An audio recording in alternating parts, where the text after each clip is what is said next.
Commentary. The final of the FIFA Women's World Cup 2023. Spain versus England on Talksport. What a ripper! History has already been made with the Lionesses reaching their first ever World Cup final and England's first since 1966. Now only Spain stand in the way of the European champions achieving World Cup glory. There are rare moments that not only define you, but an entire generation. Hurst has got through, and England have become the world champions. Moments which echo through time. Chloe Kelly rips off her shirt, and a nation dares to dream. It's a funny thing, pressure. Some falter. Some thrive. Back towards Ella Toone, finds the top corner, and what a stage upon which to score it. These chances don't come around often. Remember that. The Lionesses have done it, through to a World Cup final for the first time ever. You yourselves can become the sweetest of memories. Become unforgettable. And for the first time for any England senior side since those famous fabled days of 1966. You're in a major final. A place where victory has been no stranger. England are European champions for the first time in their history. This is the greatest moment in the history of English football. Fight for that turf. Fight for that space. Make it yours. Make it England. Rousseau to finish it! Alessia Rousseau sends England to the World Cup final. You'll face adversity. There will be pain. There needs to be passion. Hemp is there! Hemp has put it in! It's time to commit, to rise to the occasion. The authors of history are eager to write your name. A team of players who never rest on their laurels, who always show strength in adversity. So take this opportunity. Transcend those who have come before you. It's time to become immeasurable. Hemp is through! 2-0 England! It's time to do the impossible. Finds the corner! Alessia Rousseau for England! It's time to join the immortals. Some people are on the pitch, they think it's all over. It is now. It's gone. The Lioness fairy tale has its perfect ending, and let that magic soak your spine.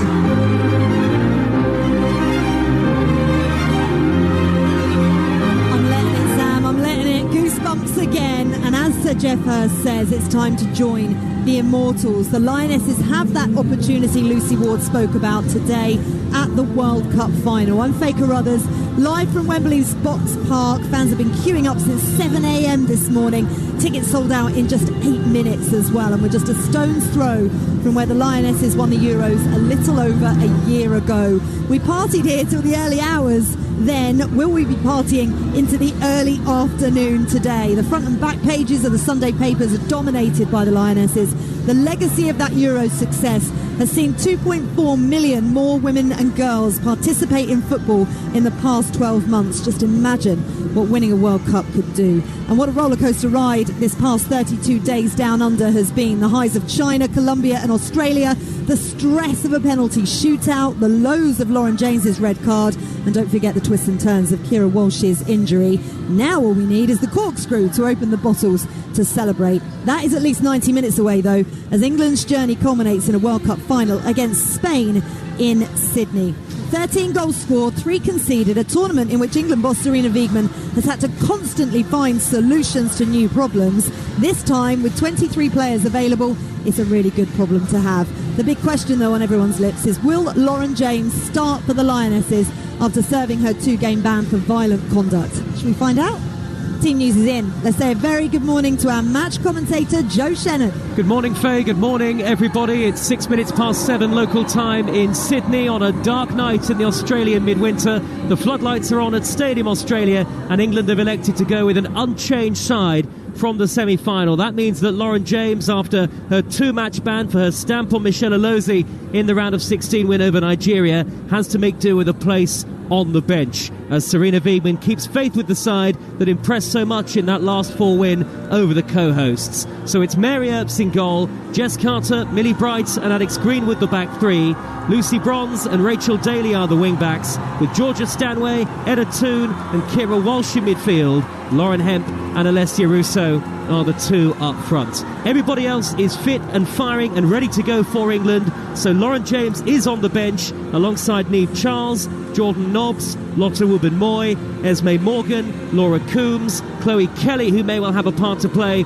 after her Euros heroics last summer, Beth England, Katie Zellem and Katie Robinson. The two England goalkeepers on the bench are Hannah Hampton and Ellie Roebuck. As far as the Spain side is concerned, the big contention pre-match would be over whether Alexia Putellas would retain her place in the starting 11, arguably one of the greatest women's players of all time. At this dramatic stage of a World Cup final, Putellas has to settle for a place on the bench, and that means that Salma Paraluelo, the 19-year-old who plays her club football at Barcelona, who has impressed so much coming off the bench at crucial stages to score in both the quarter and semi-finals of this tournament, is the player who starts through the middle for Jorge Vilda's side in Sydney this evening. So Putellas only on the bench, Paraluelo into the side, and she became the first teenager to score for a winning team in a World Cup semi-final since Pele in 1958, when she scored the opening goal in the 2-1 semi-final defeat of Sweden just under a week ago. So Spain have Kata Cole in goal, Bacha, Paredes, Cadena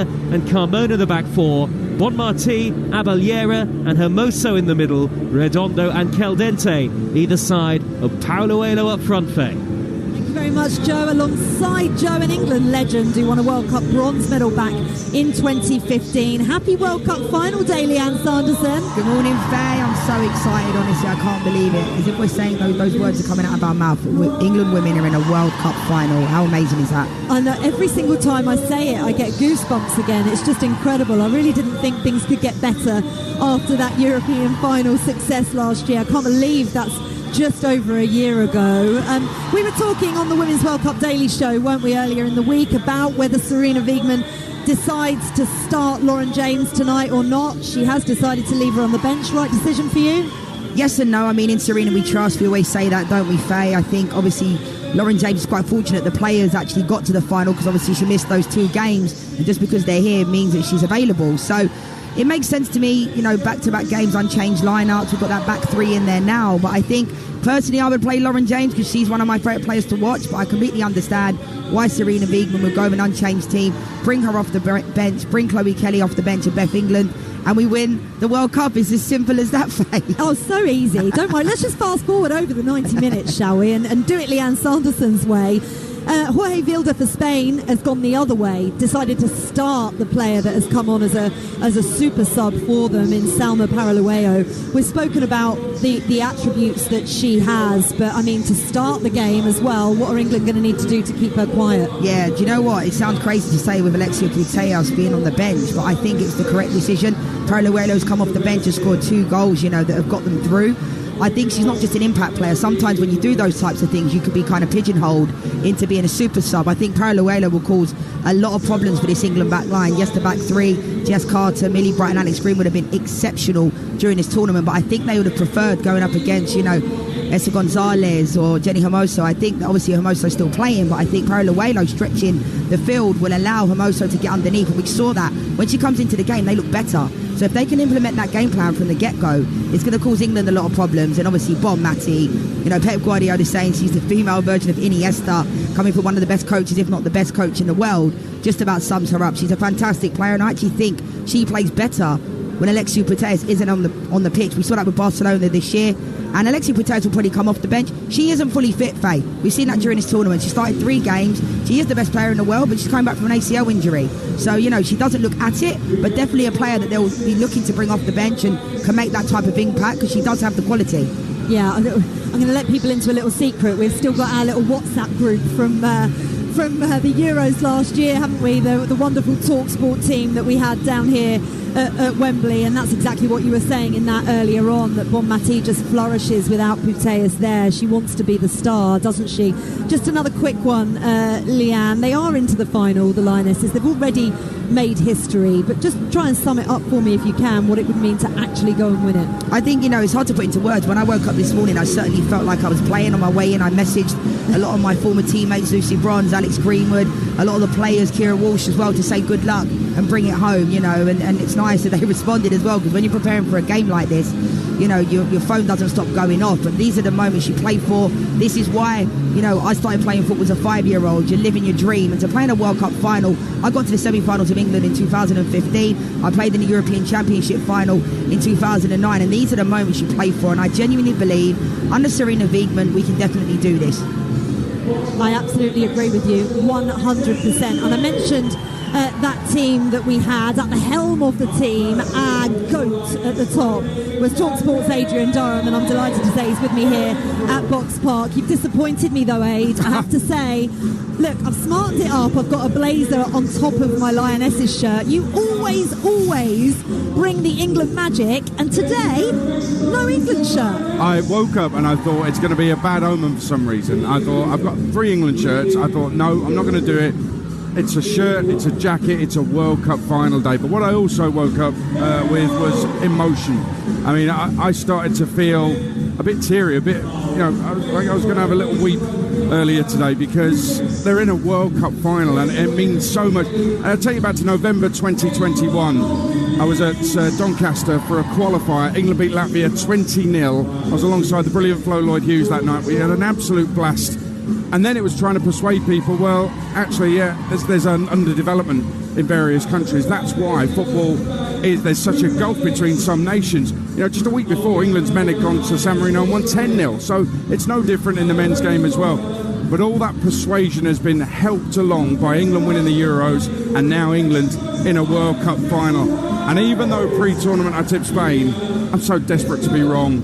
For the first time ever, desperate to be wrong. I tipped England. Don't worry, I'll balance this out. I'm desperate for you to be right. It's absolutely fine. Look, the atmosphere was absolutely incredible a year ago. It's obviously slightly different because the tournament is in Australia, so the times are different, but you can still feel the buzz around the country. Oh, absolutely. The nation is gripped. They said on the weekend Sports Breakfast a moment ago, the nation is gripped, and it absolutely is. I've been to Leeds Friday night, Liverpool yesterday afternoon, I was at Man City last night.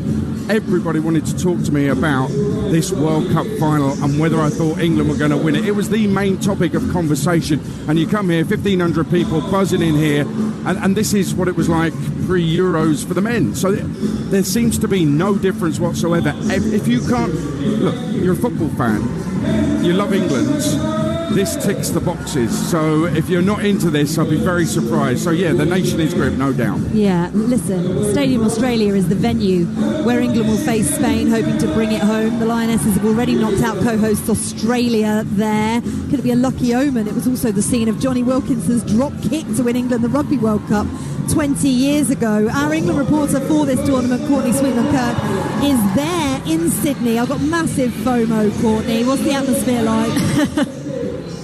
Yeah, it's incredible. Both teams have come out for the warm-ups.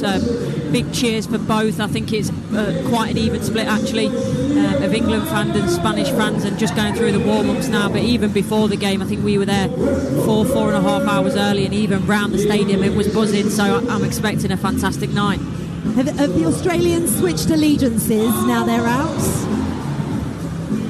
Well, I'm not sure. There's a few about, and I think I told you guys all the way through the tournament they were sort of saying, look, the Lionesses are our second team. I think dumping them out of the semi-finals, I'm not quite sure there's as many Australian fans as there would be if we didn't. But no, it is a fantastic atmosphere, and yeah, the stadium's really filling up quite early.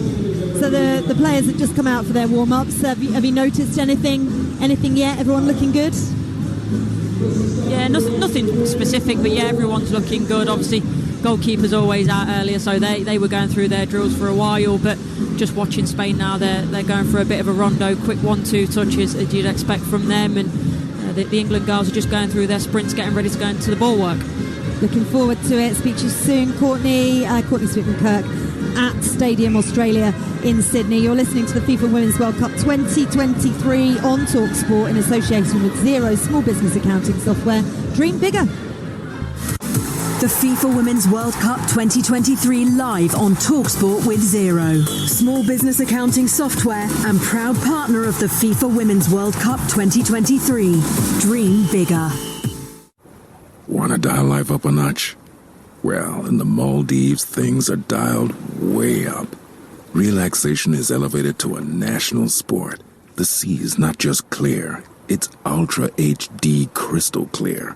And the colors so vivid, no one's gonna believe your photos.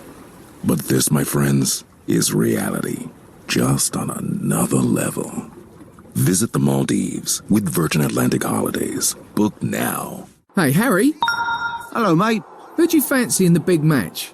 Well, funnily enough, I've been at both training grounds this week. From what I saw, and you didn't hear this from me, your best bet is to have a few quid on for 2 or more goals. The lad's an absolute genius. Sorry, Harry, what was the name? I just told you. You need them lugos cleaning, pal. But, Harry... Sorry, mate, I've got to run. The dog's done in shoulder slippers. Harry? Listen to Harry and make your best bet at BetVictor. 18 plus, please gamble responsibly. Summer's the season when you get serious about food. Barbecue for breakfast? Serious. Midday munch at the market? Serious. And 14 small plates at a tiny tasting bar? Maybe too serious. Sometimes you want to keep it light. Like a chill meal with good mates, uplifting vibes, and the refreshing lemon and lime taste of 7-Up Zero Sugar. 7-Up Zero Sugar. Taste that lifts you up. Grab one today. The future is unpredictable at times, but the Open University are the experts in distance learning, allowing you to fit study around your life. What's more, you'll have support from dedicated tutors every step of the way. Now, suddenly your possibilities are open. Register by the 7th of September to get started. The Open University. The future is open.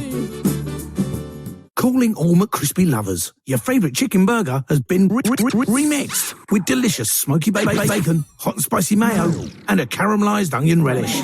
As if you didn't love it enough already. The McCrispy Deluxe. It's your favourite chicken remixed. Available until the 5th of September. Served after 11 a.m. Subject to availability.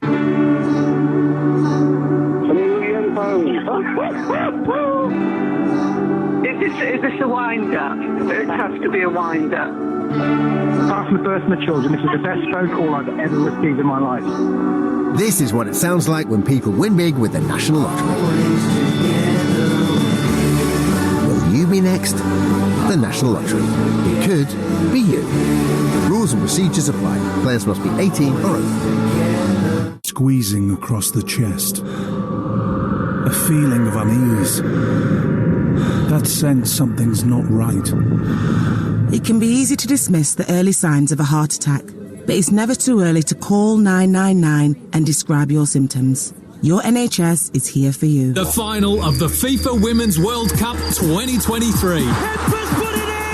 Spain versus England on Talksport. You little beauty! You're listening to the Women's World Cup final live on Talksport. I'm Faye Carruthers. Around 40 minutes to kick off in Australia. We have a team there, and we're here in Box Park in Wembley with 1,500 England fans. The World Cup's been dominated by off-the-field issues between players and their federations. Even the Lionesses have temporarily parked a dispute with the FA over bonuses. But one of the darkest shadows has loomed over Spain, with players on strike, accusations of bullying and intimidating behaviour that have resulted in players writing an open letter to their governing body. Talksport's Uma Garab explains how a split Spain have reached the World Cup final in almost impossible circumstances. England are European champions for the first time in their history. Last summer, England's Lionesses became national legends. But the same could not be said for the Spanish women's national team. Another major tournament, another disappointing result for a side that seemed so stacked with talent. Spain were the better team, but now they've lost twice in 8 nights and they will ask how. Then, on the 22nd of September, 15 identical emails were sent to the Spanish Federation by members of the women's national team who declared their refusal to play for their country. According to the Federation, the email contained claims that the Spanish manager Jorge Vilda was having a detrimental impact on the emotional well-being of the players. But the Federation threw their support firmly behind the manager, says senior content editor at Spanish media outlet OneFootball, Alejandro Diago. That letter caused a huge earthquake in Spanish football. The following day we saw in some papers one front page with the headline, "The blackmailing is unacceptable." The next day, the Federation announced they were banning the 15 players from representing their country until and unless they apologised. But the fans were not happy. The trend #VildaOut has become popular on social media as fans express their disapproval of the handling of the dispute. But in a press conference in September, Vilda remained adamant that he was the right man for the job. I call upon the players I have trained during my career. If the treatment you have received from me has ever not been exquisite, I challenge you to come out and say there's been some disrespect or some fault in my behaviour throughout my entire career. The incident has invited speculation and debate, leading to questions around the wider treatment of mental health in the women's game, says Talksport producer Angelina Kelly. If people are coming to you with a problem, to completely turn around and say, we don't believe you, you need to apologise for this, otherwise you can't return to work, it's absolutely appalling. Of the 15 players who sent the initial email back in September, only 3 were recalled for the World Cup. Missing Mapi León is missing one of the best centre-backs in the world. Jorge Vilda will be judged by this World Cup. If Jorge Vilda makes a very good World Cup, I think he will be extended with Spain. And that means that some of the players, they will not go back with the national team.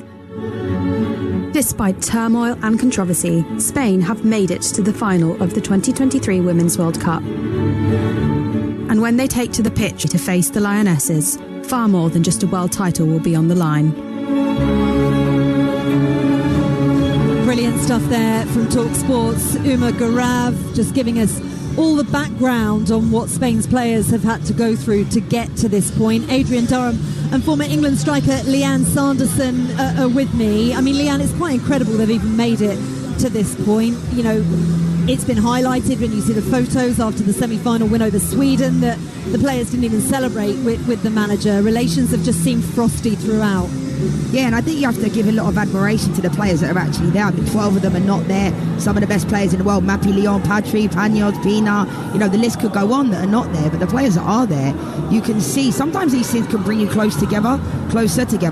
And, you know, adversity is always part of the women's game. Unfortunately, there's always issues. But the fact that they've got to the final, I know it split a lot of people's feelings based upon how the Spanish Federation have handled this situation. So the fact they've got to the final is quite incredible, really, based upon the fact of the players they don't have. And you'd think kind of like, you know, you see all these video footage of the manager not celebrating with the team and those types of things. So it'll be interesting to see what happens after this tournament. But similarly to England, to a certain degree, I mean, they obviously did that letter before the tournament about the equal pay, and they put it to the back seat during this tournament. So I have a lot of admiration for these players out there today, because a lot of them are thinking about other stuff before the tournament, having to kind of get on and play. And it's what we do in the women's game, Faye. We've had to do it for years, and thankfully now people are getting on board. So the Spanish Federation, you know, they have to take a look at themselves for sure. But the fact they're in the final, hopefully it won't overshadow what actually needs to be done off the field of play with regards to these players' mental health. And those players that are not there, I'm sure they're certainly feeling it today, a mixture of emotions. It's really difficult though, isn't it? Because Jorge Vilda, the manager, his dad is head of the women's department at the Spanish FA. So there's a massive conflict of interest there. Just a little bit. So, yeah, and it almost doesn't... There's a really tough thing, right? So, you know, I work on various different podcasts for women's football. And the big feeling is very much, if Spain were to win today, how much of a smack in the face would that be for women's football? Yeah, but all they can do is play the game that's in front of them. You know, if they wanted to boycott, they should have boycotted the whole tournament. We've seen the US Women's National Team threaten to do that when they were doing the CBA, the collective bargaining agreement. So, you know, if they're here, as a player, you show up, you play for your country, it's what you do. So, you know, if they were going to boycott, then they should have done that before the tournament. They're here, they're not going to go out there and throw games, you know, and I think you have to give a lot of credit to them. But it's a difficult one, Faye, it's a catch-22. Because if they go on to win this today, then it almost makes everything seem okay that's gone on. Yeah, and it's absolutely not not okay. No, it just sweeps it under the carpet, Adrian, doesn't it? Which is not what anybody wants. Yeah, I mean, that hashtag builder out that Una was talking about in the piece, I've just done a search on it, even this morning, on the morning of a World Cup final. You know, feelings incredibly strong. You know, the reports were, the rumours were he was checking bags, hotel doors had to be open until midnight, things that were totally unacceptable. And I can't understand how he's still in place. And I agree with Leanne, full respect to the players, those who decided they didn't want to play for this manager, and those who probably didn't want to play for him but did want to represent their country at a World Cup. Incredibly difficult, and the players shouldn't be put in this position, and they've got to a World Cup final. Whatever happens today, you've got to admire those players who decided to stay at home and those who are playing today. Yeah, Leanne, you know exactly what it's like to be in an environment you're not comfortable in. How do you carry on as a player like that? Yeah, it's difficult, Faye. It really is. I've been in that many moments playing for the Lionesses where I've had coaches that I didn't feel like understood me and have kind of ostracised me. And I feel like with these players, at least 12 of them have stuck together. And I agree with what Adrian said. You can't fault the players who are out there. But when I had moments playing for England in my career, I felt like some people didn't support me in the way they should have. And I don't hold that against them. Some of them are in the squad today. And good luck to them. But for me, it's almost like the morals and the peace of mind that I have, that's how I sleep at night. So it's not an easy situation. It's something, why would me at the Lionesses? I carry them every single day, Faye. You know that. You know, so it's almost like when I do the games, I want the team to win. I want them to do well, but it's certainly moments in my England career do hurt me with how they made me feel and how they treated me. Yeah, I'd love to know where Mappy Leon, Patrick Gaiaro, Lucia Garcia, Sandra Panos et al. Are watching the game today. It must be so tough for them. This is Talksport. We're building up to the Women's World Cup final. England against Spain. Just over 30 minutes away. We're at Box Park in Wembley. It's packed with England fans. Our reporter Angelina Kelly is with some of them now. Who have you got with you, Angelina? I have actually got an avid listener of the Women's World Cup show, the Talksport podcast. If you don't know about it, you need to get to know. I've got Holly here with me now. I've heard that you were here extremely early in the morning. You've been actually borderline battling for tickets to get into Box Park because the atmosphere is going to be so good. Yeah, we were here on Wednesday for the semi-final, and it's just such a great atmosphere. It's just such a amazing thing to be watching it with so many people who are all back in the Lionesses. So yeah, got here as early as we could to try and secure a spot for today. And I know that you are, a big women's football fan, big Manchester United fan, cheering for Mary Earps today. How much would this mean to you for England to win this World Cup? Everything. I think, England haven't been to a final since '66, and the women's game has just come so far. It is, as a woman, as a girl playing football growing up, it just means absolutely everything. And to see the support as well, the whole country getting behind the girls, it's phenomenal. And I hear you've got one player in mind that you are desperate to get a goal today. Yeah, I mean, the whole team are phenomenal and they've just had such a good tournament, but Lucy Bron's got to get a goal today. And what is your prediction, including that Lucy Bron's goal? Including the Lucy Bron's goal, I'm going 2-1 England normal time. Perfect, amazing. And like I say, the atmosphere here is really starting to build. It's sold out Box Park and everyone's just counting down the minutes till kick-off. Yeah, just over 30 minutes until kick-off. Brilliant taste, by the way, Holly. Excellent stuff listening to the Women's World Cup Daily. We'll have a pod tonight for you, a show as well going out later on Talksport 2. Myself, Leanne Sanderson, Adrian Durham, Jenna Scalacci, former Tottenham captain, who'll be with us later as well, analysing, hopefully, fingers crossed, a Lionesses win. You're listening to the FIFA Women's World Cup Final 2023 on Talksport in association with Xero Small Business Accounting Software. Dream bigger. The FIFA Women's World Cup 2023 live on Talksport with Xero. Small business accounting software and proud partner of the FIFA Women's World Cup 2023. Dream bigger. Want to dial life up a notch? Well, in the Maldives, things are dialed way up. Relaxation is elevated to a national sport. The sea is not just clear, it's Ultra HD crystal clear. And the colors so vivid, no one's gonna believe your photos. But this, my friends, is reality, just on another level. Visit the Maldives with Virgin Atlantic Holidays. Book now. Hey, Harry. Hello, mate. Who'd you fancy in the big match? Well, funnily enough, I've been at both training grounds this week. From what I saw, and you didn't hear this from me, your best bet is to have a few quid on for for 2 or more goals. The lad's an absolute genius. Sorry, Harry, what was the name? I just told you. You need them lug holes cleaning, pal. But Harry... Sorry, mate, I've got to run. The dog's done in Sandra's slippers. Harry?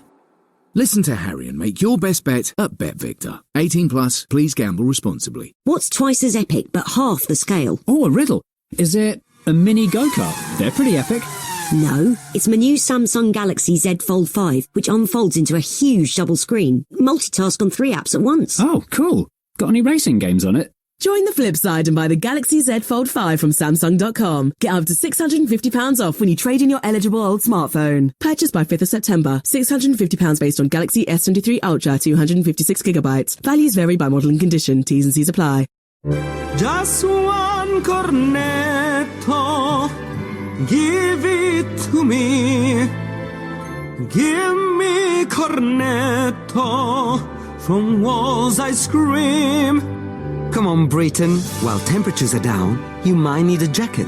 But just choose a cornetto to eat under a blanket. Also available in soft. It's extra saucy and extra creamy. And don't worry, we kept the chocolatey tip, just as you like it. Looking for a new pharmacy? Switching your prescriptions to Boots is easy. Just pop into your local Boots store. How can I help? Where our friendly team can help you switch your nominated pharmacy without you needing to visit your GP surgery. Order your prescription and we'll send you a text message reminder to let you know when it's ready to collect. Or we can deliver to your door if you prefer. Switch to Boots. You can count on us. Boots. With you for life. Prescription and delivery charges may apply. The future is unpredictable at times. But the Open University are the experts in distance learning, allowing you to fit study around your life. What's more, you'll have support from dedicated tutors every step of the way. Now, suddenly your possibilities are open. Register by the 7th of September to get started. The Open University. The future is open.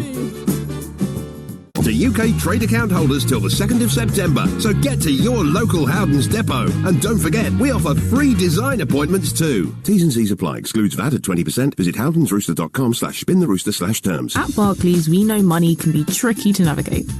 We're here to help you find your way around it. Barclays Life Skills gives you the skills and knowledge to help you become more confident with money. So whether it's learning to keep track of your spending, or interview tips to help you secure that new job, we've got you covered. Join the 18 million we've helped so far. Search Barclays Life Skills. Barclays. Make money work for you. 18 million Life Skills participants, figure independently assured. Only Murders in the Building is back on Disney+. You know what this means? Murder? Yeah, murder, yeah. Featuring Steve Martin, Martin Short, Selena Gomez, Paul Rudd and Meryl Streep. Look at this cast. They're all killers. The Evening Standard has called it the best comedy series of the decade so far. This is so exciting. I'm honored to work with you. Just don't upstage me. And 5 stars says Heat in The Guardian. We're onto something here. Only Murders in the Building. New season now streaming exclusively on Disney+. 18 plus subscription required. T's and C's apply. Want to build the bet you want in seconds? With Unibet's Bet Builder, you're on. Add shots, corners, cards and more. And increase your odds with Bet Builder Rackers, combining bet builders across multiple games and sports. Download the Unibet app or visit unibet.co.uk and get a Bet Builder boost every day. Unibet. You're on. 18 plus, begambleaware.org. Pre-match only, max stake £10 minimum, combined odds of 4-1 and 3 selections. T's and C's apply. No worries, mate. We got the Women's World Cup covered. What a turn, what a goal! The final of the FIFA Women's World Cup 2023. Spain versus England on Talksport. You're listening to the Women's World Cup final live on Talksport. I'm Faye Carruthers. Around 25 minutes to kick off in Australia. We have a team out there in Sydney. We're here in Box Park in Wembley with 1,500 England fans ready to roar the Lionesses onto success. This England side have inspired a whole new generation of women's football fans and female fans too. And here at Talksport, we asked some young supporters to write letters to their heroes in this fantastic Lionesses team.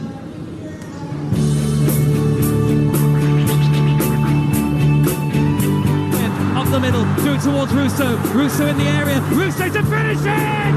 Alessia Russo sends England to the World Cup final. To all the Lionesses, you're an inspiration to us and we love you.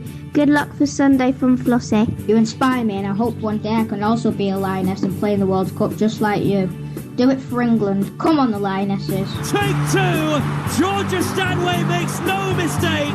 Rolls it into the bottom corner. And England are off and running. You never give up. You're an incredible team and I know you're going to do it on Sunday. Good luck and let's win the World Cup. Come on, England. I hope that one day I can follow in your footsteps and play for England just like you. 8 feet wide, put it short. Into the corner. Lauren James scores in a major tournament for England.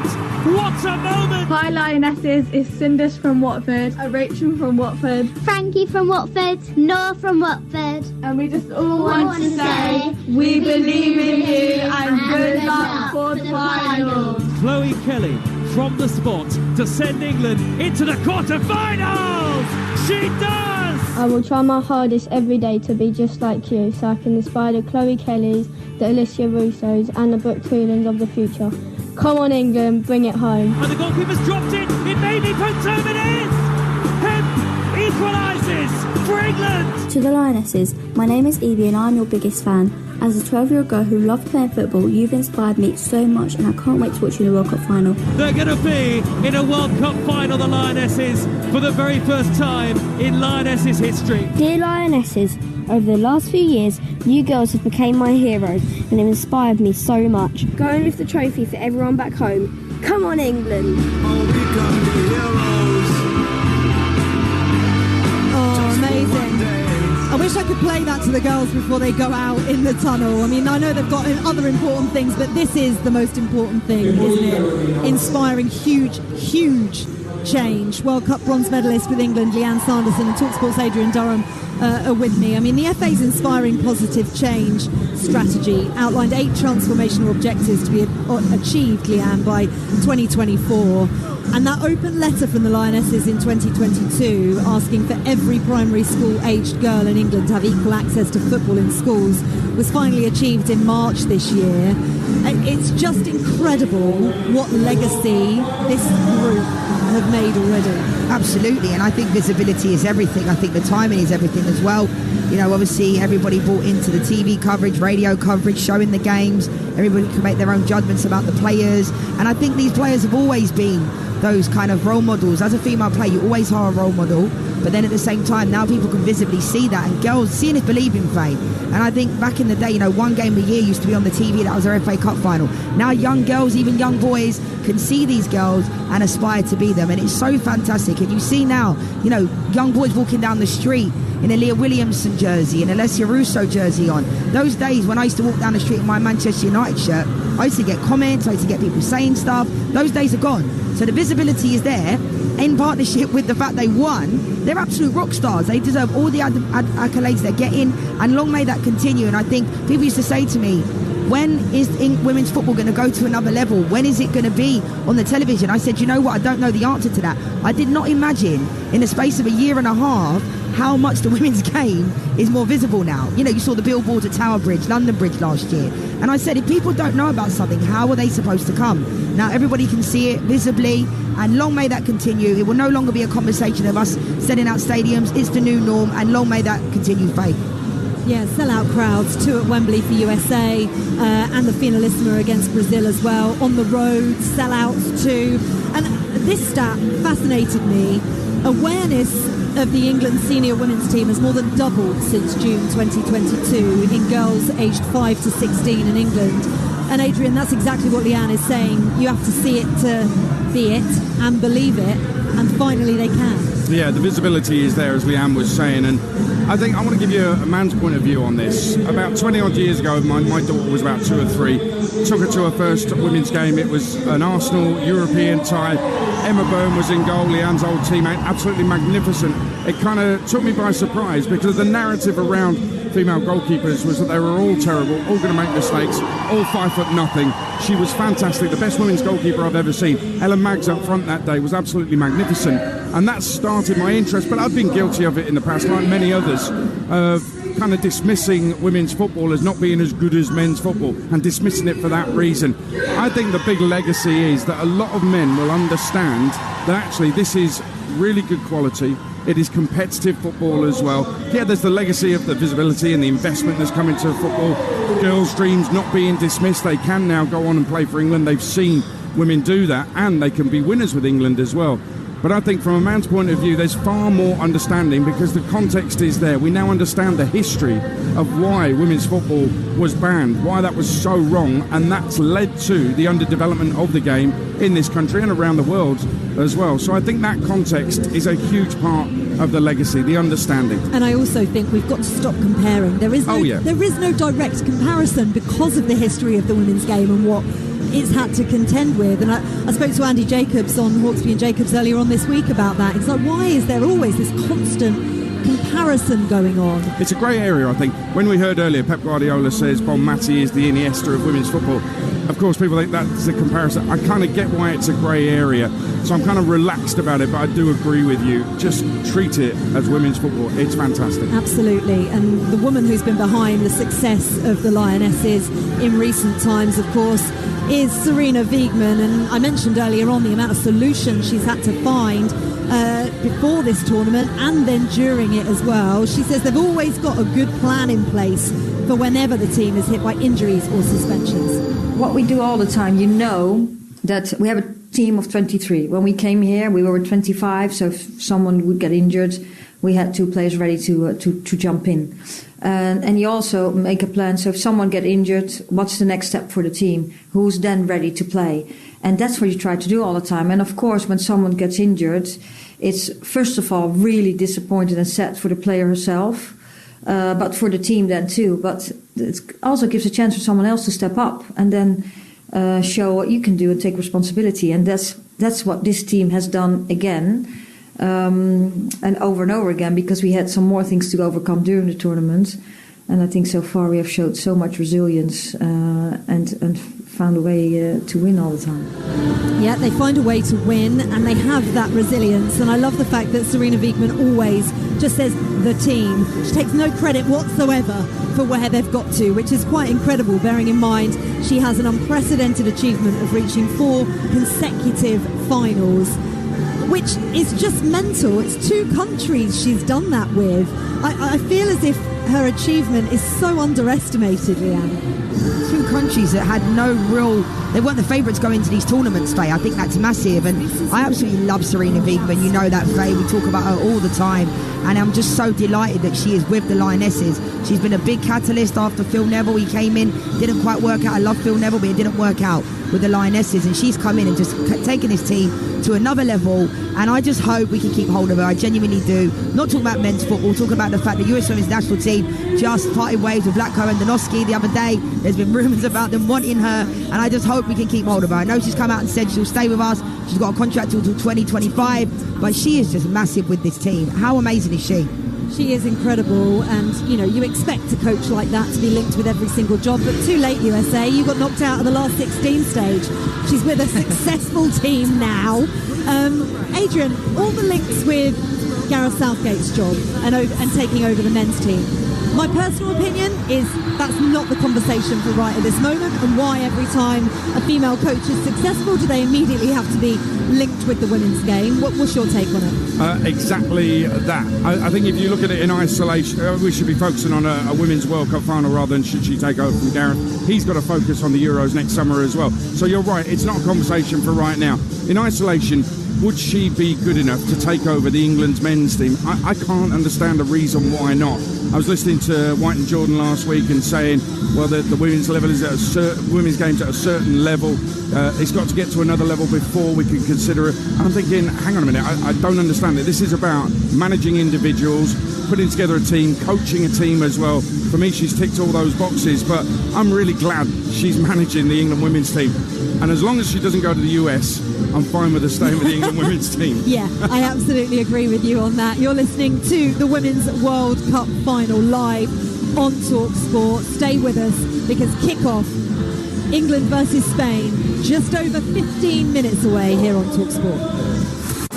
The FIFA Women's World Cup 2023 live on Talksport with Xero. Small business accounting software and proud partner of the FIFA Women's World Cup 2023. Dream bigger.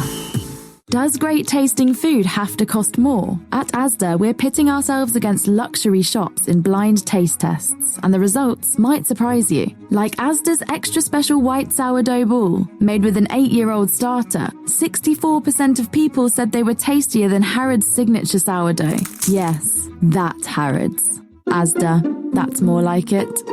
Selected stores subject to availability. Independent test on 103 people in May 2023. For verification, asda.com/food revolution. Summer's the season when you get serious about food. Barbecue for breakfast? Serious. Midday munch at the market? Serious. And 14 small plates at a tiny tasting bar? Maybe too serious. Sometimes you want to keep it light. Like a chill meal with good mates, uplifting vibes, and the refreshing lemon and lime taste of 7-Up Zero Sugar. 7-Up Zero Sugar. Taste that lifts you up. Grab one today. Hello and welcome aboard Le Shuttle. This is your captain speaking, aka Mum. As you are both teenagers, feel free to nap using the extra seating space provided, free of charge. Homemade sarnies will be available throughout the journey. However, please refrain from asking, are we there yet? As it's only 35 minutes to Calais. So, put your headphones on and don't annoy me. Thank you. Take your car, by train, and avoid the plane this summer. Visit leshuttle.com. This Sunday we're live from the home of Smart Energy Use 3 Acacia Drive, and Dave Peckham's off to a flyer. Batch cooking next week's meals. Oh, nice nutmeg. And now the washing machine's on, then straight into the ironing. A clean sheet for the home side, thanks to the half-price electricity from British Gas. Full time, Davo's saved it all for Sunday. Now he can enjoy the football. Get half-price electricity every Sunday with British Gas Peak Save. Sundays 11 to 4, ends 24th of September. T's and C's apply. Smart meter required.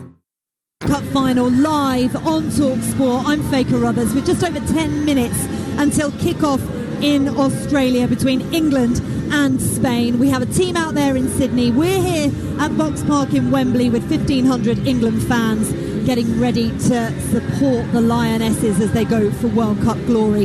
The closing ceremony is underway at Stadium Australia. Our England reporter Courtney Sweetman-Kirk is there. How are they wrapping up this incredible tournament, Courtney? Yeah, they've got a concert going on in the middle of the pitch at the moment, the fireworks, and fire show is absolutely unbelievable, and I think it's quite difficult though for the players. It takes them out the routine. They came off the pitch at 5:30 earlier than they would usually do, so I suppose that's the time where they're maybe sitting in the changing rooms and then nerves are maybe setting in. Yeah, how does it feel as a player, bringing Leanne Sanderson here, who's obviously taken part in a World Cup semi-final, winning a bronze for England back in 2015. What are the players going to be going through at the moment, Leanne? Oh, it'll be excitement. You can't wait for these games to come around. It's an evening game, obviously, in Australia, and they would have been mentally. We saw them walking around today, going for their pre-match walk. They look really, really calm and relaxed. And once you get on that bus, you start listening to your music, different people prepare in different ways, and you just can't wait for these moments to come around. And I'm sure there's a lot of emotions, and it's about managing your emotions. It's a World Cup final. I know Millie Bright said, we've prepared every single game the same. I genuinely believe that. But you don't know how you're going to feel until you get out there. I think with the semi-final against Australia, for example, the Aussies just couldn't quite get going. I think the occasion got to them. So today I think it's a matter of managing their emotions and expectations, and I think we can definitely do this for sure. Yeah, the light show that I'm watching currently is absolutely incredible at Stadium Australia. I heard what the captain, Millie Bright, said about her pride in wearing the armband for the Lionesses at this World Cup final. I can't even imagine what it might be like for her to potentially lift the trophy in, fingers crossed, just over 90 minutes time, Courtney. Yeah, it's crazy really, because she was probably at a point where she didn't know, first of all, if she was going to make the World Cup with her injury. Obviously, and we didn't foresee everything that happened with Leah, so the fact that she's in this position probably a year ago, she never would have imagined it. So it's a fantastic moment for her, very, very proud of what she's achieved.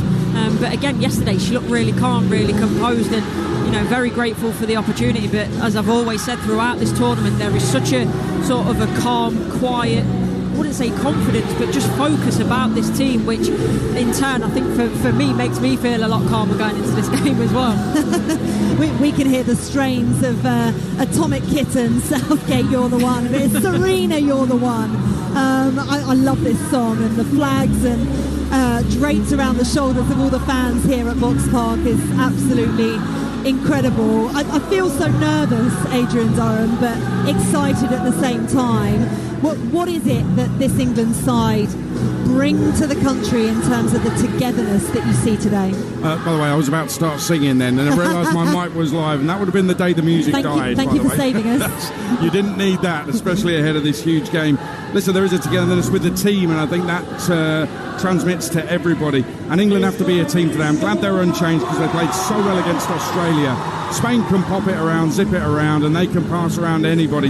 They actually dominated the stats against Japan, got battered 4-0. The reason was twofold. Spain didn't put away their chances. Japan were absolutely devastating. I suspect that it'll be one of those rare games where Spain dominate the possession, and England will have to get used to that. They'll have to adapt to that. But England, if they get chances, and they will have chances, simply have to take them like Japan did.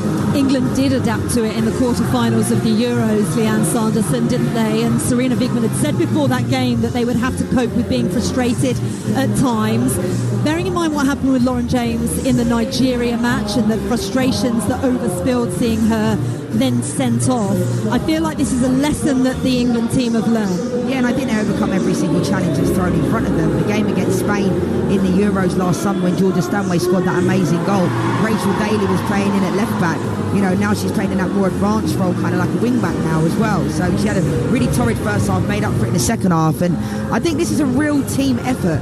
You know, apart from Lauren Hemp and those types of players, I feel like the whole team collectively, 1 to 23, keeping everybody happy, Faye. I promise you, I've been in that environment in a major tournament when there's a lot of players that haven't played at all. It's very difficult to do, and I think Serena Wigman has managed this team magnificently well. She's been here herself with the Netherlands, 4 years ago, so she'll know how her emotions will be feeling, being able to feed into the players those types of things. And I think the Euros last summer is a good rehearsal for this, isn't it? Playing at Wembley in the finalissima against Brazil, playing in front of sold-out stadiums. I think these players have all played in massive games. Lucy Bronze, Kira Walsh, playing in Champions League finals, winning. The players are now used to these types of moments. That's going to be absolutely key. They look fully focused in the tunnel, standing out, about to walk out at Stadium Australia. A year ago, the Lionesses' open letter to the government said this is only the beginning. The European champions now stand in the tunnel, ready to walk out and write the next chapter in their incredible history. Is it coming home? How are your nerves? Mine are completely wrecked. Wherever you're listening, sit back and try to enjoy it in the company of Leanne Sanderson and Joe Shannon. Thank you, Faye. Good morning, everyone. The Lionesses' day of destiny has arrived. Just over a year after becoming European champions, Serena Wigman's England bid to lift the Women's World Cup for the first time ever. That silver and gold trophy is being placed on a plinth right at the heart of the tunnel here at Stadium Australia. Beneath the floodlights, a spectacular light show going on. And not since those great glory days of 1966 have we seen a senior England side on the cusp of World Cup glory. But the Lionesses are here to take what once looked like an impossible dream and make it reality. The trials and tribulations of a tournament down under have been dealt with the class and quality you'd expect from a team of proven winners. And England are now just one game away from the greatest prize of all. Only Spain stand in their way. Millie Bright leads the England players in the tunnel. England are wearing their blue tracksuit tops. Bright stares dead ahead, the England captain. There are smiles on the faces of a couple of the England players. Georgia Stanway and Lucy Bronze towards the back of the queue, neck and neck almost with their counterparts from Spain, only a couple of feet to the left of the England players. The atmosphere is really starting to build in the middle of the Australian winter. Fireworks going off at Stadium Australia here in Sydney. England have been into the Lions' Den on more than one occasion across this tournament so far. Here at this stadium, they've got the job done, and now can they get through the final furlong? Leanne Sanderson alongside me. Yeah, I have a good feeling about this one, Joe. I think the feeling's there. I think it was, like I said, a good rehearsal last summer, winning the European Championship. I don't think there's a better time than today to do this. You look at the likes of USA out, Brazil, Germany. The path became clearer. The Lionesses topped the group. I know a lot of people said the performances weren't at the races, but at the same time, we topped the group and on we go. Yes, against Nigeria, we got a bit lucky, but I think you make your own luck in football. Against Colombia and Australia, we were exceptional. Masses of photographers pitch side. And as Leanne said, if Euro 2022 was the dress rehearsal, then this, the FIFA Women's World Cup Final 2023, is the main event. Young mascots make their way out onto the field of play, holding onto the flags of both sides. A group of young women holding onto the flag of St George, red and white. And here come the two sides. England led by Millie Bright. To our left as they emerge from the tunnel as we look at it, Mary Earps, the England goalkeeper, just behind her. Bright with those eyes wide with concentration. Next to her counterpart, the captain of Spain, Olga Carmona. And the Women's World Cup Final is now just moments away, live on Talksport. England unchanged. Lauren James on the bench after her suspension. Earps in goal. Carter, Bright and Greenwood the defenders. Bronze and Daly the wing-backs. Walsh, Stanway and Toon in midfield. Hemp and Russo up front. For Spain, Coll is the goalkeeper. Batcher, Paredes, Cadena and Carmona the back four. Bonmarti, Abellera and Hermoso in midfield. Redondo, Caldente and Paraluelo up front. Alexia Putellas is left on the bench. And now those flags have been unfurled. The photographers turn their attention towards the halfway line. This spectacular venue with the floodlights on. England as we look to the right of the halfway line. The Spaniards to the left. And now the national anthem of Spain.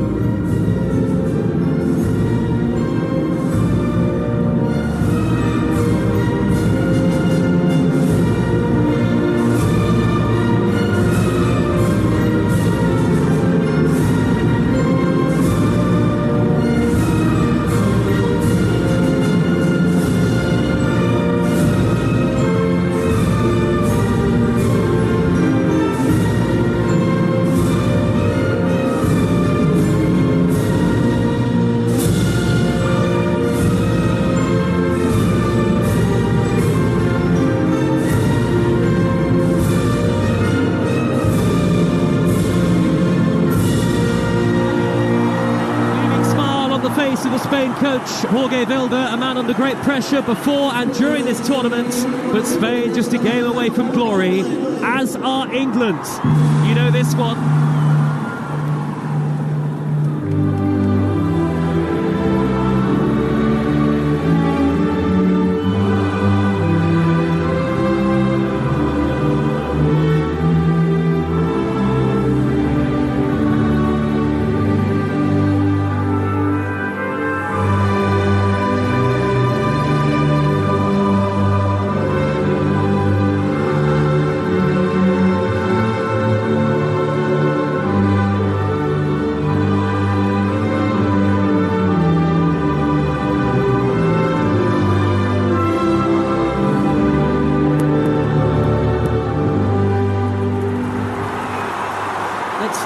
Australia, watching in pubs and clubs around the country, listening live on Talksport to the sound of the national anthem as the England players and their Spanish counterparts begin the handshakes before kick-off.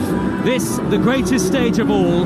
How can England, how will England stand up to the pressure of an occasion like this? Former Lioness Leanne Sanderson ahead of the World Cup final. Yeah, I think you've only got to look at in 2015 when we got the bronze medal. We celebrated that like we had won the World Cup. That would have been an underwhelming tournament if we were in that game. We're in the final. I genuinely believe these players can do it. It's set up for them to succeed with the manager they have. All the players seem to be able to implement the game plan. We've gone from a back four to a back three seamlessly during this tournament, and I think our back three have been absolutely brilliant. They really have. Lauren Hemp as well, playing up with Alessia Russo. Nobody saw that one coming. And Sarina Wiegman always gets her team selection spot on, and these players always seem to find a way. Having said that, it's not going to be easy. Spain are a top team, and we have to be concentrated over the whole game. England all in blue for the final. It is 8 o'clock exactly, local time in Sydney, 8 o'clock in the evening.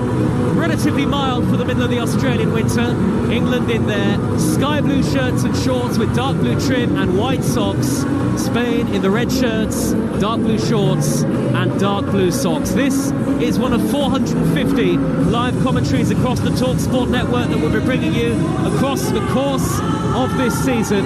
So much more to come. in the Premier League, the EFL, the WSL, the Champions League, the FA Cup, the Carabao Cup and Euro 2024 next summer. But first, one of the most important days in the history of the English game. For the Lionesses, a chance to achieve the sport's greatest honour, a chance to lay to rest the ghosts of past World Cup failures, and the day lifting the most coveted trophy the game can provide is potentially upon them. It is Spain against England in the 9th Women's World Cup final, and we are about to get underway. England into a huddle ahead of kick-off, led by Millie Bright. The Spaniards to the left of the halfway line have got their entire squad and staff involved in the huddle. Of course, there is this player versus FA dispute that started pre-tournament and is very much carrying on within Spain. A lot of people not happy with the head coach, Jorge Vilda, but for Sarina Wiegman, deserved and universal praise from all quarters. Sarina Wiegman has never lost a competitive match in charge of the Lionesses. No, she hasn't. That one defeat came against Australia back in April, and I just have a good feeling about this team, Joe. I genuinely think we can win this game. Like I said, they've got some top players in this team. We have to make sure we take care of Paraluelo and Bon Mati, and they've got some top players, so it's not going to be easy. The floodlights are on in Sydney. 75,000 packed inside the stadium. Can the Lionesses bring football home? The World Cup final is about to get off and underway in Sydney, down under, live across the nation on Talksport. England all in blue with white socks, playing from right to left in the first half at Stadium Australia. Early touch for Jess Carter, who hammers the ball long over the halfway line, headed away by the Spain left back Olga Carmona. Spain playing from left to right in the first half. Our England reporter Courtney Sweetman-Kirk is live in the stadium. We'll be across to Courtney throughout the entirety of the final. We have our hosts Faye Carruthers and Adrian Durham in Box Park near Wembley Stadium, and it's myself, Joe Shannon, and the former England striker Leanne Sanderson with you for commentary of an historic occasion, the first World Cup final contested by a senior England team since 1966. As an early collision between Lauren Hemp and Paredes, the Spain central defender, ends with Hemp lying across her face on the turf. England had possession deep inside Spain territory. We've had just under a minute. Spain 0, England 0. Live on Talksport, and Lauren Hemp is back on her feet, Leanne. Yeah, and that's good to see. I think one thing we'll have to do in this game is be used to not having as much of the ball. We know this Spanish team like to possess it, move around the field of playing triangles, and that's something we're going to have to look to. I think we can counter them at times. I think Paredes sometimes gets dragged out of position. Hemp's flicked header towards Alessia Russo, hooked away by Paredes over her shoulder, and out of play for an England throw on the far side of the field. What an adventure it's been for England, who've had to negotiate a penalty shootout in the round of 16 against Nigeria, and the tense quarter-final and semi-final victories as well, including knocking out the co-hosts Australia in the last 4. But England have dealt with everything that's been thrown of them. Can they go all the way? As Spain clear long through Paredes up towards Paraluelo, who's been so outstanding in the quarters and semis for Spain, coming off the bench to score important goals. She gets the nod up front for Spain today, with Alexia Putellas left on the bench. 0-0 in the second minute of the World Cup final. Early touch for the Spain goalkeeper Kata Cole away to our left-hand side. Yeah, no Putellas in the starting lineup. Yeah, there. big call from Jorge Vilda in that situation. Best player in the world, but she is coming back from that ACL injury. 3 starts in this tournament. She's kind of having to still manage her minutes, having come back from that. So she is the best player in the world. I've no doubt she'll come into this game, but the focus for me has to be on Bon Mati. Kira Walsh has to do a job on her today in order for England to win this game, because she's so influential in those areas. And that switch ball from Carmona to Redondo is something they got a lot of joy with in the semi-final as well. All the reaction to whatever happens in today's Women's World Cup final, plus Premier League goals as they go in at 1:30 on Talksport with the Sunday session, followed by the final word with Majestic and Alan Pardew later. 03717 223344 to have your say. Paraluelo deep inside the England half, twisting and turning inside the penalty area. Can she play the ball back to the edge of the box? There's an opportunity for a cross from Batcher from the right. That's blocked by the face of Millie Bright. 0-0 in the World Cup final, Spain against England. That's a poor ball out of play by Teresa Abellera, and a goal kick which England's Mary Earps, all in green, will take away to our right-hand side. You're listening to Talk Sport. Yeah, good defending again from Millie Bright in the right place at the right time. Una Batcher was getting that ball down the right-hand side. One thing they have to be mindful of, Paralluelo dragging players out, making those runs in behind are going to cause England all sorts of problems. It's important the back three are disciplined and make sure they go with Paralluelo because she's a really, really good player. And further reaction to the World Cup final tomorrow morning from 6 a.m. on Talksport Breakfast with Ali McCoist and Andy Townsend. Jeff Stelling will be part of the Talksport Breakfast presenting team from December. Had a lot of Lionesses build up this week. Lauren Hemp is chasing the ball down the England right, and across comes the centre-half Paredes of Barcelona, who started every single Spain game at this Women's World Cup to knock it out of play for an England throw deep inside opposition territory. It's been a relatively cagey start to the final, as you would expect on such a big stage, such a big occasion for every single one of these players. Spain 0, England 0, it remains. The ball is on the England right with Lucy Bronze, who lofts it across towards the near post of Emma Toone, headed away only as far as Rousseau. Hemp will strike it, and it's a shot that's straight at the goalkeeper. Easy save for Katakol, goalless on Talksport. Yeah, easy save from Katakol, as you say, Joe, but Lauren Hemp again in the right place, doesn't quite get hold of it, but good positioning from her. I think Lauren Hemp's been our best player during this tournament for sure, and her playing higher up alongside Alessia Russo has been a major plus throughout this tournament. England have it back on the halfway line. England, who have stuck with this familiar back three for most of the tournament now. Arjan Verink, the assistant to Serena Wiedmann, first suggested it after a struggle in the opening two group games. Narrow 1-0 victories over Haiti and Denmark. And hasn't that 3-5-2 setup proved fruitful for England ever since? England who've only lost once under the management of Serena Wiedmann, and that was in a friendly against Australia back in April. Spain have a free kick in there. Red shirts, dark blue shorts and dark blue socks, playing from left to right.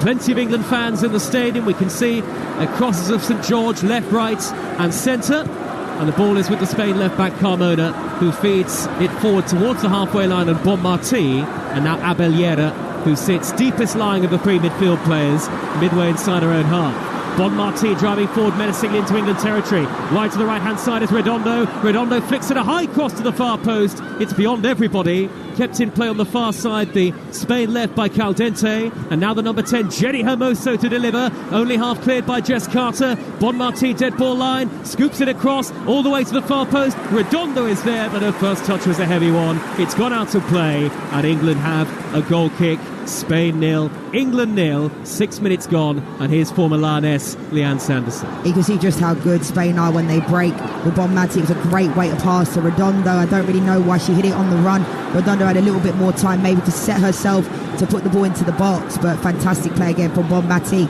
getting in those positions. And once she gets going and once she gets running at you, her weight of pass is so good. There will be a new name on the World Cup today. Neither Spain nor England have ever won the Women's World Cup.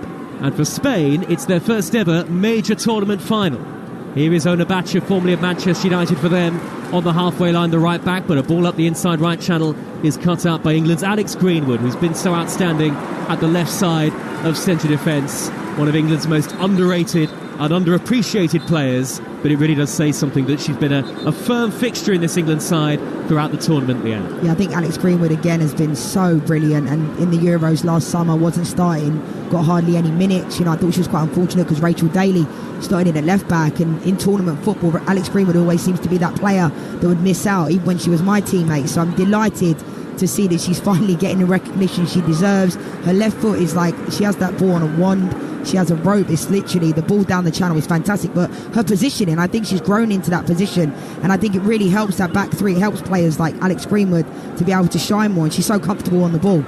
Tori Penso is the American referee. Spain are on the attack with Redondo. Crossfield early from the right. That's a poor ball, intercepted by England's Lucy Bronze, and then a clearance hammered high downfield into the dark night sky by the England goalkeeper Mary Earps. It's coming up to 8:10 local time in Sydney, well into the evening, relatively chilly, lots of England fans with the red and white bobble hats and scarves in the crowd. Spain have possession midway inside the England half, and a confident start on the ball from Spain.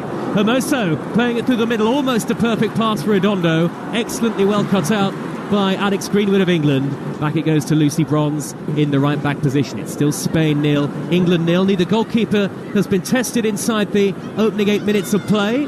Earps has possession for England, and Earps will clip the ball out towards the right back position.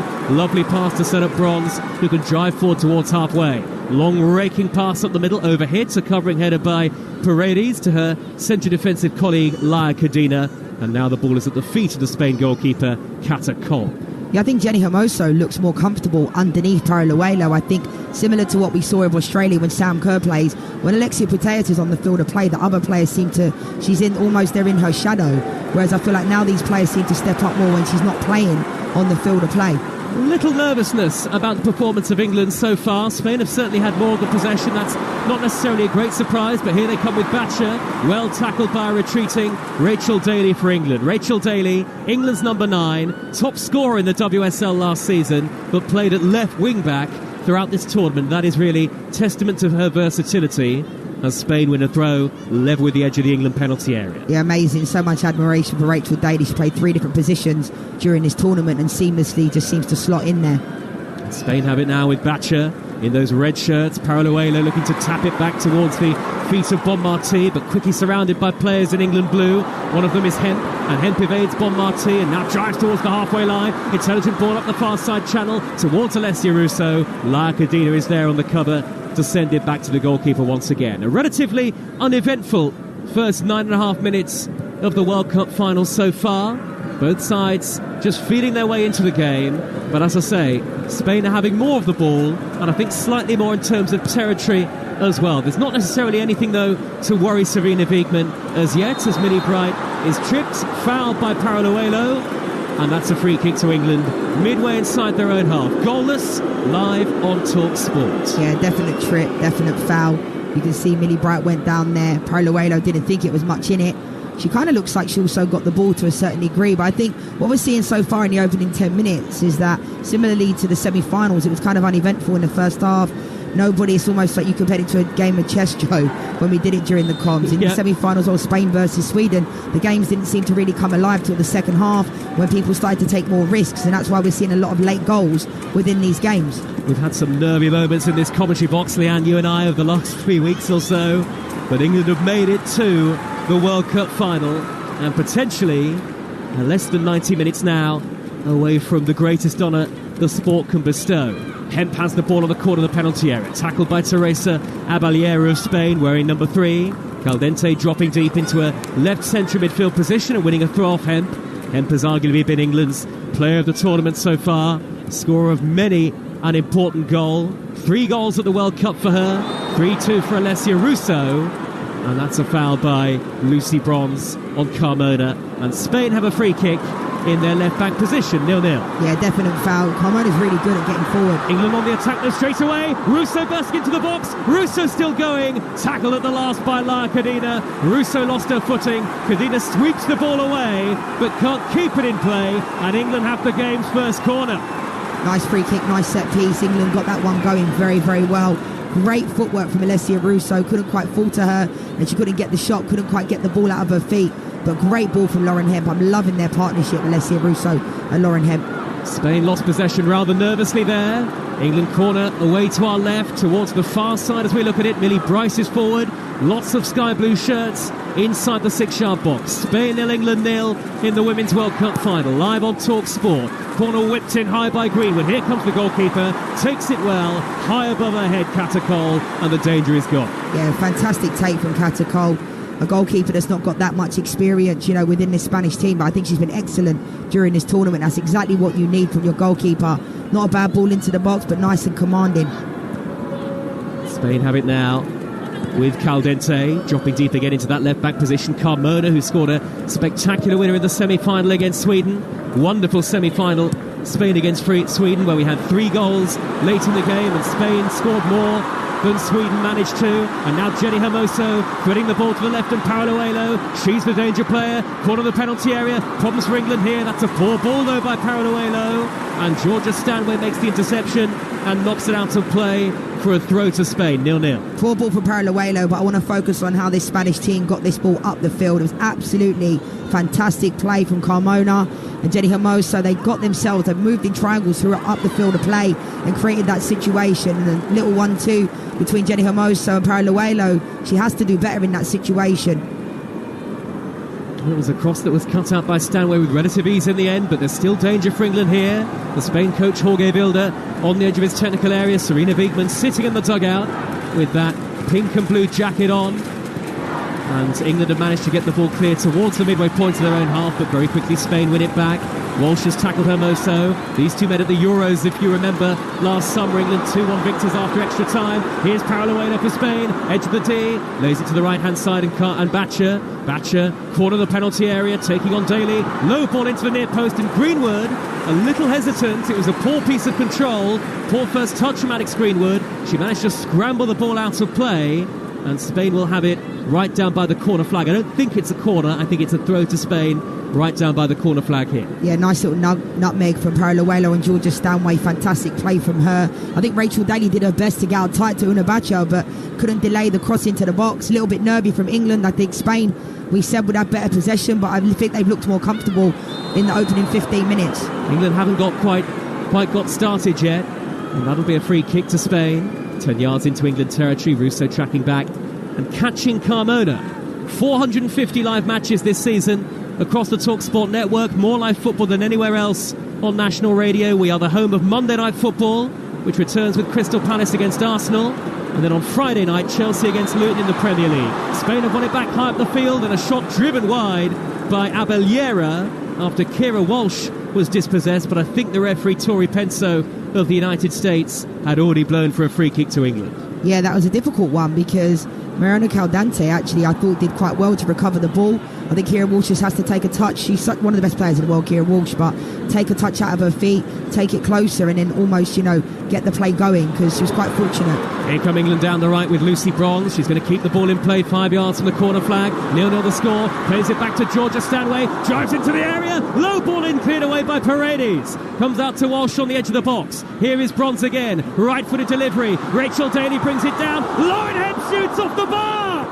England so close, and cleared away by Onabacha. Best chance of the World Cup final so far. Quarter of an hour gone. Spain 0, England 0. Lauren Hemp rattles the woodwork. So close to a wonderful World Cup final goal. Brilliant play from England. You can see in the blink of an eye they can attack, and it was fantastic play from Georgia Stanway.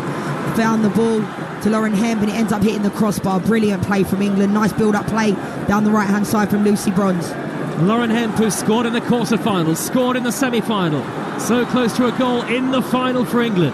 Now Paraluelo at the other end for Spain. The ball is swept clear into touch by England's Jess Carter to the right of the three centre-halves. And Spain have a throw deep inside opposition territory. Just seen a replay of that left-footed instinctive curling shot from Hemp on the monitor in our commentary position, and it was so close, so nearly inch perfectly, Anne Sanderson. Brilliant strike, and it was a fantastic setback from Rachel Daly. Something so simple, but the weight of pass from Rachel Daly allowed Lauren Hemp to be able to hit it first time. Great strike. Spain 0, England 0. It remains on this biggest of stages. Everyone's been talking about 1966, said Serena Wiegmann in the build-up. Can England now deliver? Heard lots of wonderful quotes in the build-up to this final. Alessia Russo talking about playing or pretending to play in the World Cup final with her brothers in the garden when she was a child. Really is the sort of occasion where dreams can come true. Spain on the attack with Abellera, middle of the England half. That's a lovely threaded ball, great weight on the pass. It's Carmona, first time cross, Paraluelo, and Redondo sees it saved. What a stop by Mary Earps. And what a miss, really, from Redondo. She should have scored, but Earps, right place, right time to make a giant save for England. Great save, but I think Redondo should put that in the back of the net. Carmona again down the England left. Both sides have had good chances now. In what is starting to shape up and turn into an intriguing World Cup final. Carmona crosses, steered away by Carter at the near post. First real sight of goal for Spain, and Redondo should have scored, and maybe Paraluelo should have done as well. She got a glancing blow on the initial touch from Carmona's cross. Redondo far post really hit it straight at Earps, but Earps was in the right place to save it. Here is Bonmarti.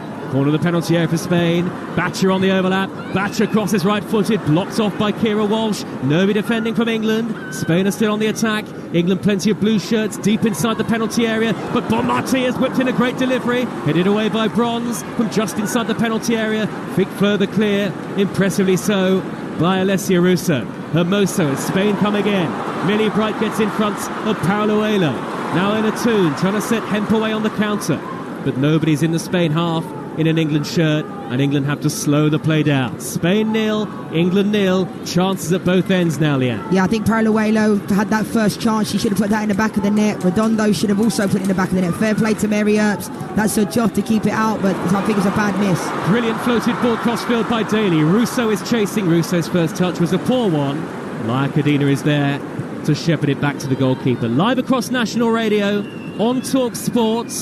Spain have had 60% of the ball so far, and where Hemp's chance was a difficult one, the Hemp effort off the bar for England, Redondo should have been putting away her 15th international goal for Spain. Definitely, and they're creating that overload on the back post as well. I think this is a time where England need to get the ball down, settle it down a little bit, because Spain is certainly coming at us, and they're looking like it's only a matter of time before one goes in the back of the net. They're possessing the ball, yes, it's great having that possession if they can't put it in the back of the net, but watching back this replay, we definitely got away with one here. The Paralluelo one, she should put that in the back of the net. The second one for Redondo, I think, is a fantastic save from Mary Earps. Absolutely brilliant.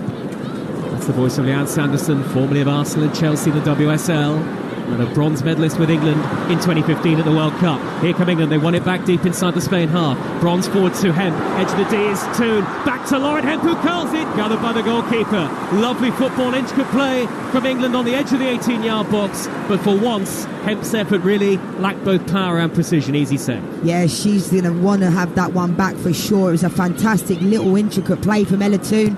I'm loving that, created the chance. Hemp could have also taken a touch forward. Wasn't much pace on the shot in the end, but great play from England, getting in those areas and almost playing Spain at their own game, possessing the ball in those final third areas and creating something out of nothing. Here is Hermoso on the halfway line for Spain, squeezes in between both Stanway and Hemp. It's a vast playing surface here at Stadium Australia. There is a big gap between the stands and the field of play. Running track involved. Carmona bursting forward for Spain. A blistering run from just inside her own half into England territory, but England have won it back. Steered forward by Stanway to the feet of Russo. The ball doesn't quite stick to the England and now Arsenal striker who joined in the summer from Manchester United, and Spain retain possession. And Spain are playing a confident game so far. 0-0 it remains in the Women's World Cup final. Paralluelo out on the left. That's a good ball into the near post. Well gathered by Mary Earps. One bounce and the goalkeeper solid in the 6-yard box. 0-0 it remains. Let's go to our England reporter, Courtney Sweetman-Kirk, live at Stadium Australia. Courtney, what have you made of the first 20 and a half minutes?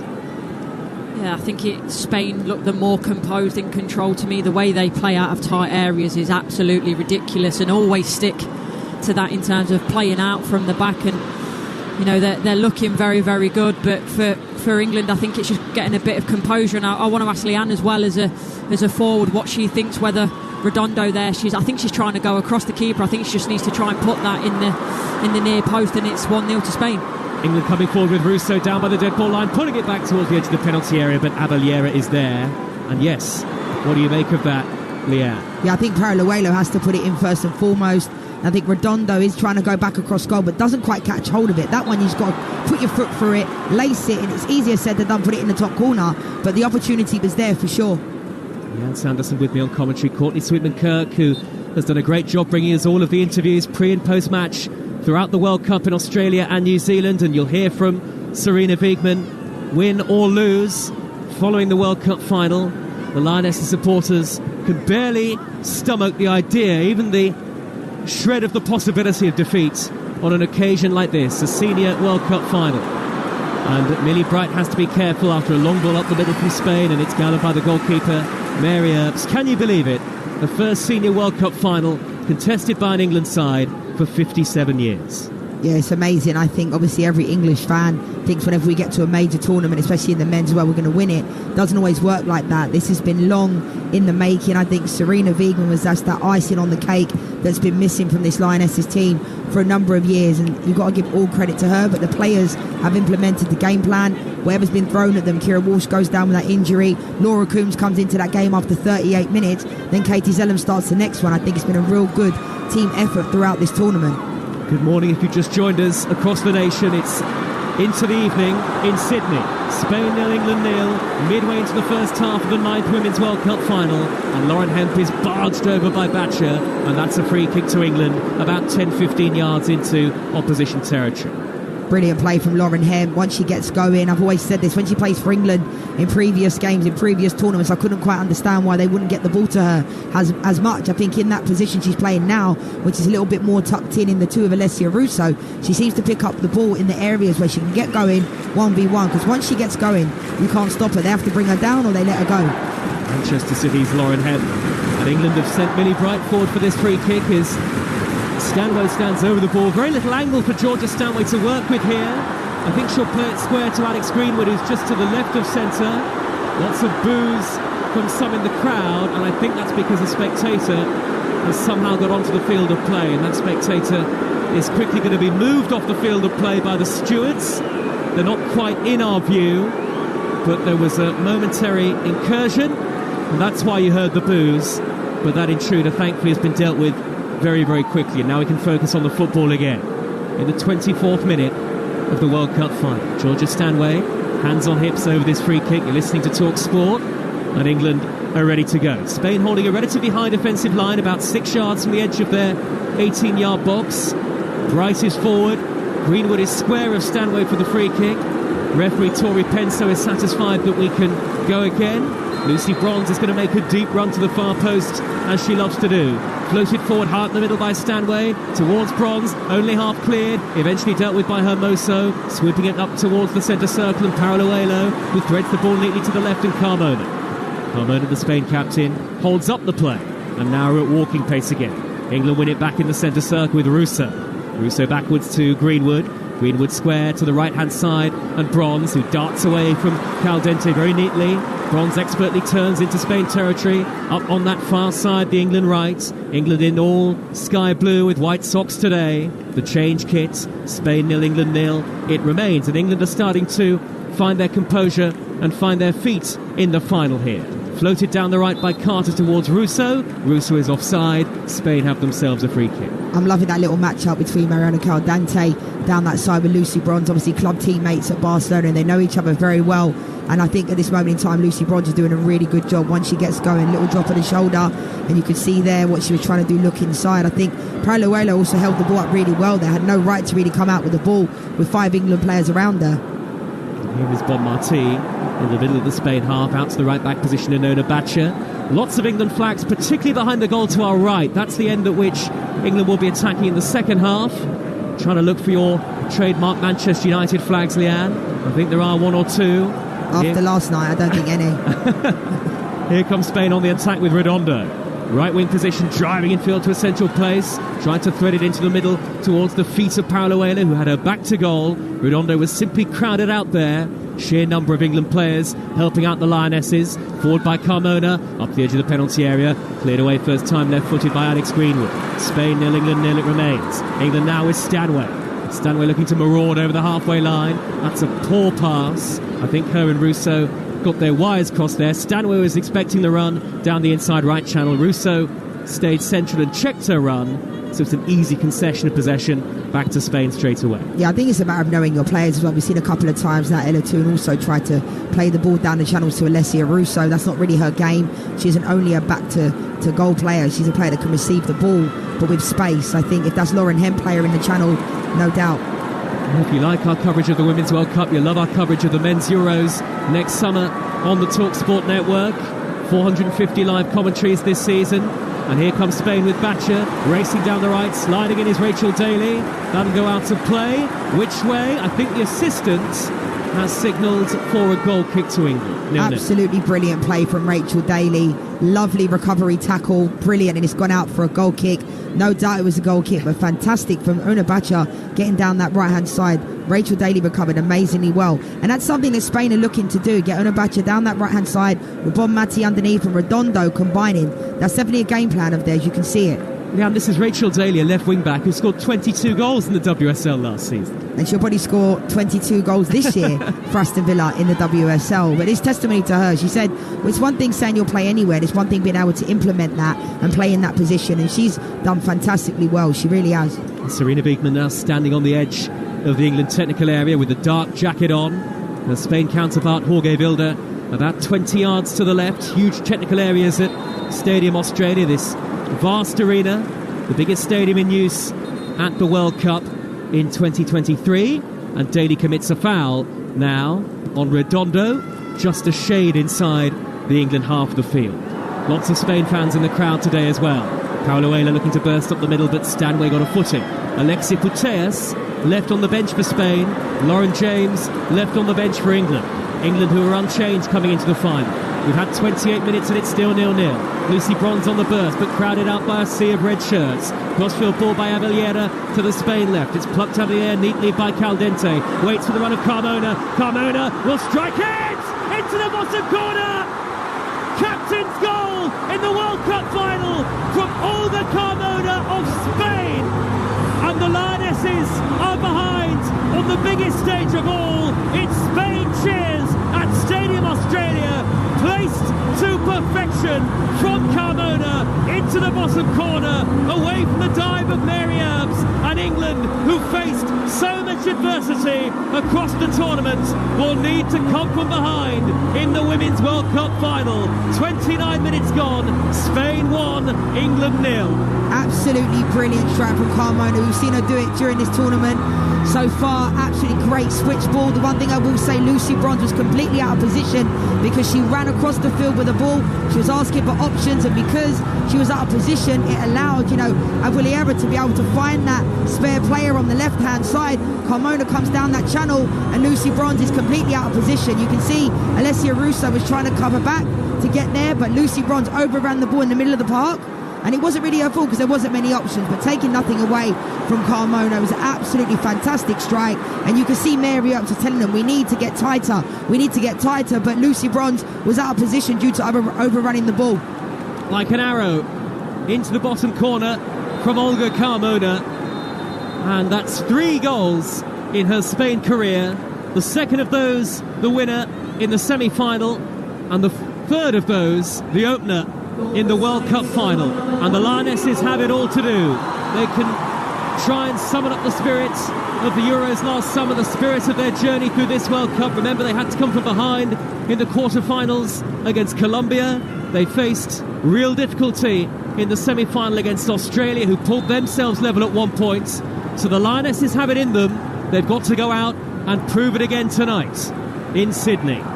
The Lionesses won't be panicking, and we saw against Colombia when they went ahead, and obviously Perez made that mistake, and Lauren Hemp was able to put it in the back of the net just before half-time. This Lionesses team will not panic.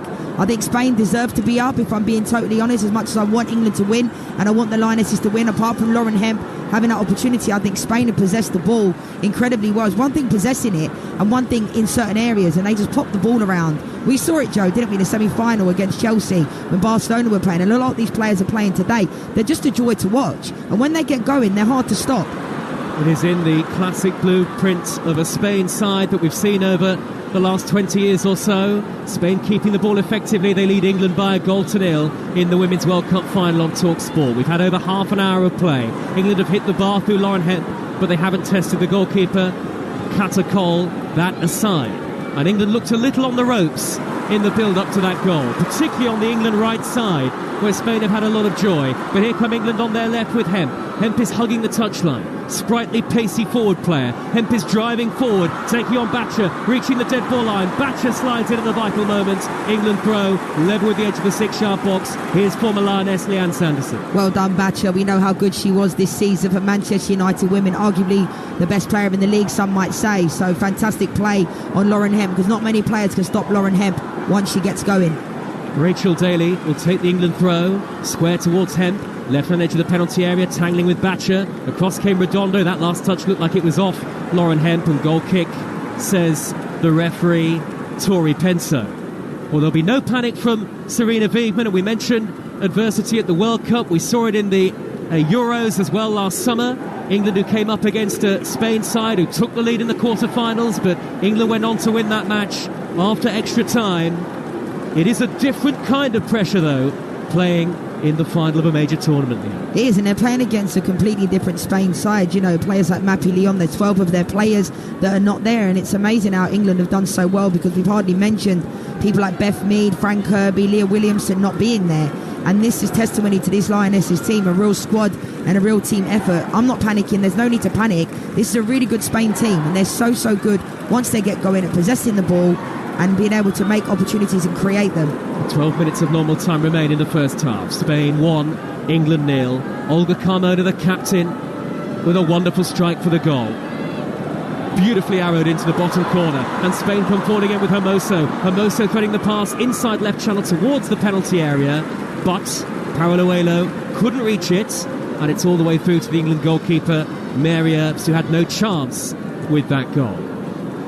All of the reaction to the World Cup final from 1:30 on Talksport, the Sunday session with Sam Matterface and Perry Groves. That's followed by the final word with Majestic and Alan Pardew live on Talksport. Monday Night Football returns tomorrow, exclusively on Talksport. Crystal Palace against Arsenal. Friday night in the Premier League, Chelsea against Luton. Saturday, a double bill for you. Bournemouth against Tottenham, Manchester United against Nottingham Forest, and next Sunday in the Championship, Watford against Blackburn on your home of the EFL, that is Talksport 2. Here is Rachel Daly for England, a goal down in the final. Serena Wiegmann stands into the technical area, arms behind her back. England have not quite got their rhythm going in the final third as yet. Lovely diagonal ball though from Millie Bright, whose distribution is always excellent. Poor pass chested infield though by Bronze, gives it straight back to Spain, and Bronze, well, I don't think you can say she was directly at fault for the Spain goal, but it was her surging run that led her to be out of position that may have played a part in it, Leanne. Yeah, and you can't really do that. It's that one mistake that you made, and I wouldn't even say it necessarily was a mistake to a certain degree. She overran it into the middle of the park, but these types of players and teams like Spain, they're so good on the ball that as soon as they see that happening, they're able to navigate the ball to that position. Now, Lucy Bronze was out of position because she overran it, but Spain was so good at being able to turn back to front in the blink of an eye. This is maybe the most composed I've seen of Spain in this tournament so far. They have scored a hatful of goals. They did have a shocking 4-0 thumping in the group stages at the hands of Japan, but Spain had already won 2 from 2 by that stage, and Spain are keeping the ball with elegant ease at the moment, and Hermoso has threaded it towards the right and Batcher, and England have got to keep their calm and composure. Steered forward by Bright onto the chest of Russo, dispossessed by Bon Marti. Spain have really arrived at the World Cup. They need England in the final by a goal to nil. We're into the 36th minute. Here is Carmona. Out on the far side touchline. Spain fans dotted around the crowd. Lots of Spanish flags are unfurled in the build-up to this match. Here is Bon Marti. And all this, of course, for Spain, with the backdrop of the ongoing dispute between Jorge Vilda, the FA, and no fewer than 12 Spanish international stars who continue to stand defiant in their belief that they don't want to compete for the national team in the state that it currently is. That's a foul by Georgia Stanway on Bon Marti. Spain have a free kick. Spain the better team in the first 36 minutes, leading by a goal to nil on Talksport. Yeah, and I said I'm not panicking, but what I am seeing since they've gone 1-0 up, it's almost like they're just taking their foot off the gas. Bon Marti, Jenny Hermoso are able to possess the ball. They're playing it around in triangles. They're not in any type of urgency. So England need to try and win the ball back higher up the field of play, because once this Spanish team get going, they're hard to stop. But you have to press. You have to do something to try and recover the ball. This free kick to Spain is about 10 yards in field, midway into the England half, and there might be some danger for England here. Paredes, the centre-half, is forward. Teresa Abellera standing over it, floats it high, diagonally towards Paredes, who heads it back, gets it back, and then shoots left-footed and wide. The initial header towards the back post, and Paredes only half cleared by Millie Bright. A nervy-looking clearance from the England skipper, and Paredes on her weaker left side could only lash the rebound wide. It could have been worse than that for England. It could have been, and I was so complimentary of our back three during this tournament, but Alex Greenwood and Rachel Daly were nowhere to be seen there. Paredes had a free header, then a free shot on goal, and she should really hit the target, Paredes, from that situation. And Earps has just shanked the ball out of play from the clearance, and there is a nervousness that has gripped England here, quite in contrast to the elegant composure of the Spain team. Rachel Daly hooks the ball out of play for another Spain throw on this near side the right, down by the corner flag, and you wonder even at this stage in the first half, in the 38th minute, whether Serena Wiegmann will just want to say, get in at half-time, only a goal down. That's an early ball towards the near post by Hermoso, gathered with ease by Mary Earps, with thousands of England fans behind the goal behind her. We know that Spain were always going to have more possession than England, but I think when they do have the ball, Alessia Russo has to do a better job at holding it up. It's easier said than done, but again, they're giving away the ball. She's getting hunted down by about 2 or 3 players, but has to hold it to be able to bring the players like Ella Toon, Georgia Stanway into this game, because they haven't been able to get a foothold at all in this game yet. Lauren James, among the England substitutes, remember, having served her 2-match ban for the sending off at the round of 16 stage. Everybody else, from an England perspective, is also fit and ready to go, including the likes of Chloe Kelly. Cleared forward by Carter for England, thumping it high into those dark Sydney skies. The ball is out of play for a Spain throw. And Sarina Wiegman isn't the type of manager to make knee-jerk substitutions. We don't see many half-time changes from the England boss. I wonder whether she might be thinking of substitutions, Leanne, with England a goal down in the World Cup final. She's obviously got in the back of her mind a plan A, B and C, because we know Sarina Wiegman's very good at that. But what I will say is that I can't see her making any substitutions at half-time. But you're right, Joe, there's the likes of Chloe Kelly that can come into this game and Lauren James and really change it. Bonmati for Spain, wide to the right, the near side, and Redondo, corner of the 18-yard box, taking on Daly. Batcher forward on the overlap. Redondo curls it left-footed, trying to reverse ball, and it was blocked by Daly. England had nobody running with Batcher, who was making the overlapping run. Batcher has it on the near side now, taken on by Daly, beaten to it by Daly. Daly defending well for England, and then Hemp trying to carry the charge towards halfway. Across came Paredes, and Spain are doing a lot of the good dirty work off the ball, as well as showing their quality and composure in possession. 1-0 they lead. Yeah, the back three's worked throughout this tournament when we changed, but I think during this game it hasn't worked. I think we could be seeing a tactical change that will happen, because I think Spain are getting a lot of joy down that right-hand side with Batcher and Redondo. They're overloading. If Una Batcher made a really good overlapping run there, Redondo should have played her in, and they were 2v1. So I think that's something that Sarina Wiegman will tactically change potentially at half-time, because they're getting overloaded down that right-hand side. Sarina Wiegman, beaten in the final of the last World Cup while manager of the Netherlands against the United States in 2019. And if England were to lose today, she would become the first coach to lose 2 senior World Cup finals, men's or women's. A long way still to go for the Lionesses, but they've conceded possession needlessly midway inside their own half. It's one back by Ella Toon very quiet in the game up to this point. But really, none of England's players have performed to what you would say is their maximum ability. England at times look like they're running a little one-paced, that they are gripped by the nerves that clearly have afflicted them in the first half. We've got 5 minutes of normal time to go in the first period. Spain 1, England 0. Carter has to make a desperate lunging challenge, and I think the referee has actually said goal kick here to England. One thing I will say, though, is that I think England haven't played that badly. I think Spain have just been too good. Genuinely, it reminds me of the semi-final Chelsea-Barcelona in the first leg. You know, you're going to be out-possessed. The quality is there. But I think Spain have just been exceptional in this game. And I said it before the game, Joe, we can win this game for sure, but it wasn't going to be easy. Look how good they are. The likes of Bonmati in those areas, you know, Redondo's been excellent. Batcher's been excellent. Hermoso looks really good and comfortable in that underneath, in that 10 row. And Paraluelo hasn't even had to do that much, but just stretched the field of play. Former England World Cup semi-finalist Leanne Sanderson on Talksport. Good turn by Hemp, over the halfway line, away from Larkadina. The defender slips, Russo to the right-hand side, Toon in the middle, Russo crosses, Toon couldn't get the touch. Cleared away by Bonmati. Oh, it only needed a tap-in from England's Ella Toon, who scored in the Euros final, inches away from a goal in the World Cup final, and indeed I think the flag was up, so I don't think it would have counted anyway. Indeed, Toon did go half a yard early. As an attacking passage of play, though, one of England's best moments in the first half. It's still Spain 1, England 0. It was, and it was offside, so I won't focus on Ella Toon too much, but the ball for me was Rachel Daly. She was wide open on that left-hand side. She would have been onside, and Alessia Russo just needs to get her head up. Instead of playing that early ball, has to play the secondary ball to Rachel Daly, because she would have been in. But good play from England, you know, showing good signs, getting in those areas.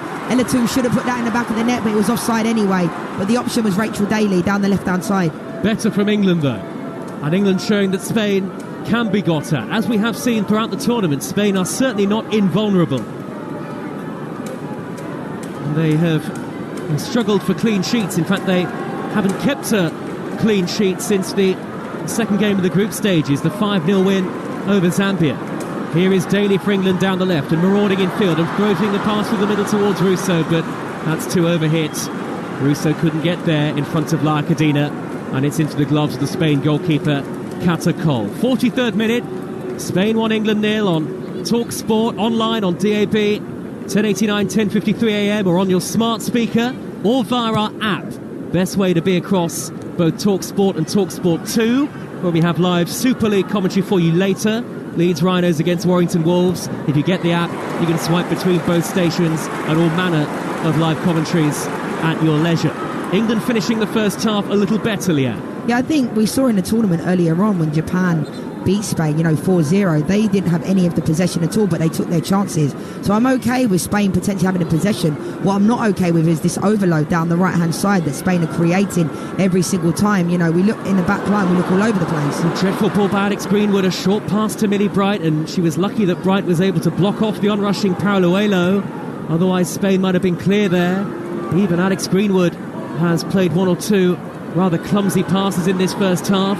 Spain lead by a goal to nil. 90 seconds of normal time remain in the first period at Stadium Australia in Sydney. England have travelled across the world for the World Cup. They've reached the final stage, but they are behind.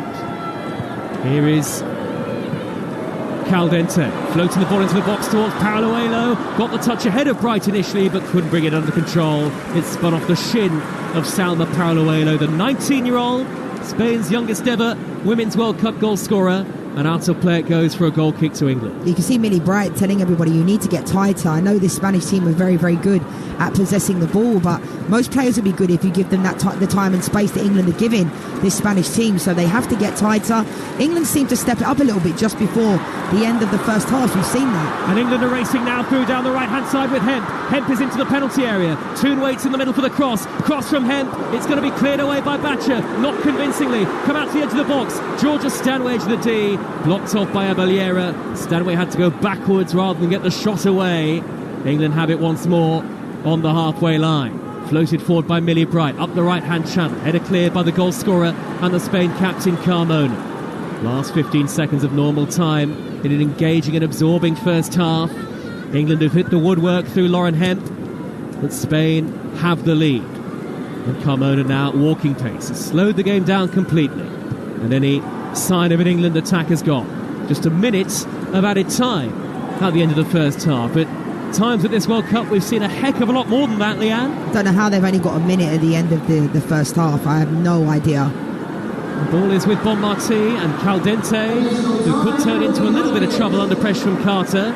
Spain, though, look very deft in possession. That's a brilliant ball over the top by Batcher. Opportunity now for Bonmarti, with Paralluelo waiting in the middle for the cross. It's a ball by Bonmarti that is a really poor one, all the way behind Paralluelo, about 15 yards behind her in the end. It's recovered by Abelliera in the left wing position. Spain content just to keep the ball calmly now and play out the last 15 seconds of added time at the end of the first half. 1-0 to Spain. Here is Paredes, live to the centre circle. Inside right channel is Ona Batcher. Paralluelo calling for the cross in the middle. Batcher, corner of the penalty area, taking on Daly and moving forward all the time. Paralluelo, first time shot, just wide. Lovely ball in by Batcher, and Paralluelo turned on a sixpence, and somehow an inch or two wide of goal, it kissed the post on its way behind for a goal kick. England survive. They're a goal down at half-time of the Women's World Cup final, but it could have been so much worse there right at the end. Paralluelo, who's made such an impact in this tournament, just kissed the outside edge of the post and behind it away for a goal kick. That after Olga Carmona, who scored the winner in the semi-final, had given Spain the lead in the World Cup final just shy of the half-hour mark. England have hit the bar through Lauren Hemp, but in large part Sarina Wiegman's team have been off the pace, and at this greatest of all stages, a first England Senior World Cup final since that wonderful day in 1966, it's the Lionesses who are behind at half-time in Sydney. Spain 1, England 0. It is not going according to plan, Leanne Sanderson, and I've just watched Mary Earps walk off the pitch with a face like thunder, and to right as well, because Spain have been all over them in this first half. Yeah, they have. England are not getting tight enough. I think obviously Spain have just been exceptional, Faye. We're first and second to every ball. They're so good.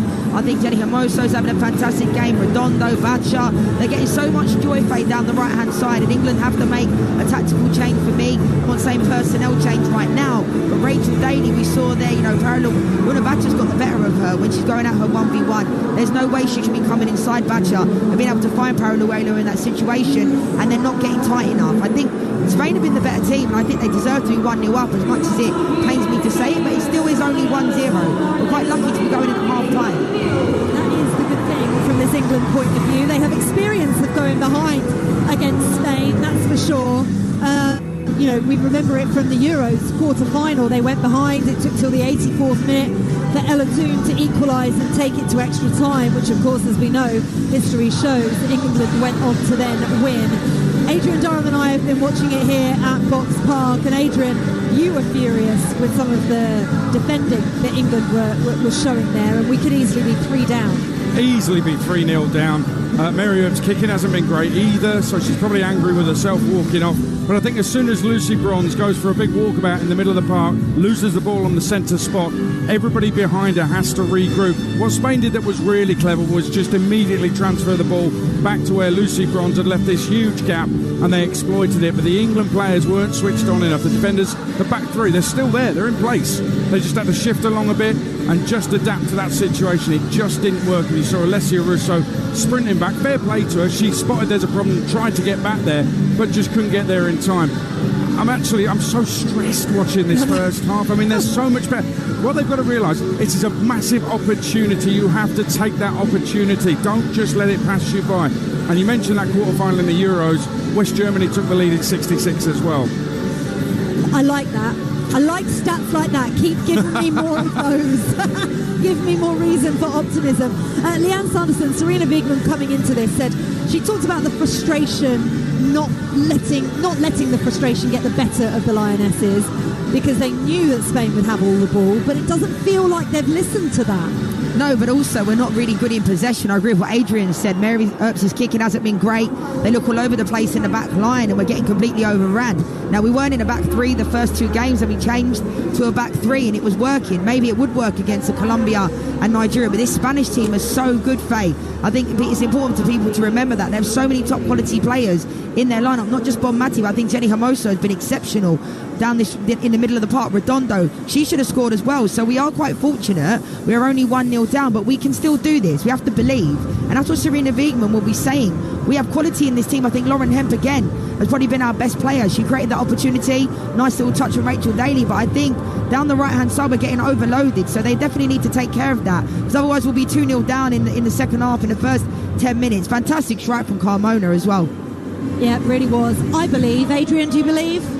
I still believe, because they're better than what they've shown, but Spain, as Leanne said, are so good. They've got to play above themselves, England, to get back into it and win it. In Serena we trust, Leanne. Fingers crossed. This is the Women's World Cup final live on Talksport. England will have to come from behind to beat Spain and become world champions. The Lionesses trail Bergolt in a little break, but as Leanne Sanderson says, no need to panic. Second half action coming next. The FIFA Women's World Cup 2023 live on Talksport with Xero. Small business accounting software and proud partner of England Women. Dream bigger. Sometimes in life, you gotta go big. And nowhere goes bigger than Dubai. A city-sized playground in a vast desert, where the tallest building in the world dwarfs supersized super yachts. And there's no end to high-end shops. So go big, go bold, go beautiful, and fly to Dubai with Virgin Atlantic. Book now. At Post Office, we understand the nation needs a holiday. Expect more rail strikes and storm warning with high winds. So, to help you escape, here's a few moments of holiday bliss.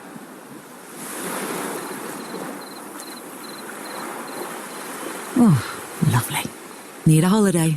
We can help with that. From travel insurance and foreign currency to passports and travel money cards. Search Post Office Travel or visit your local branch. Travel money card issued by First Rate Exchange Services Limited pursuant to license by MasterCard International. Just one cornetto, give it to me.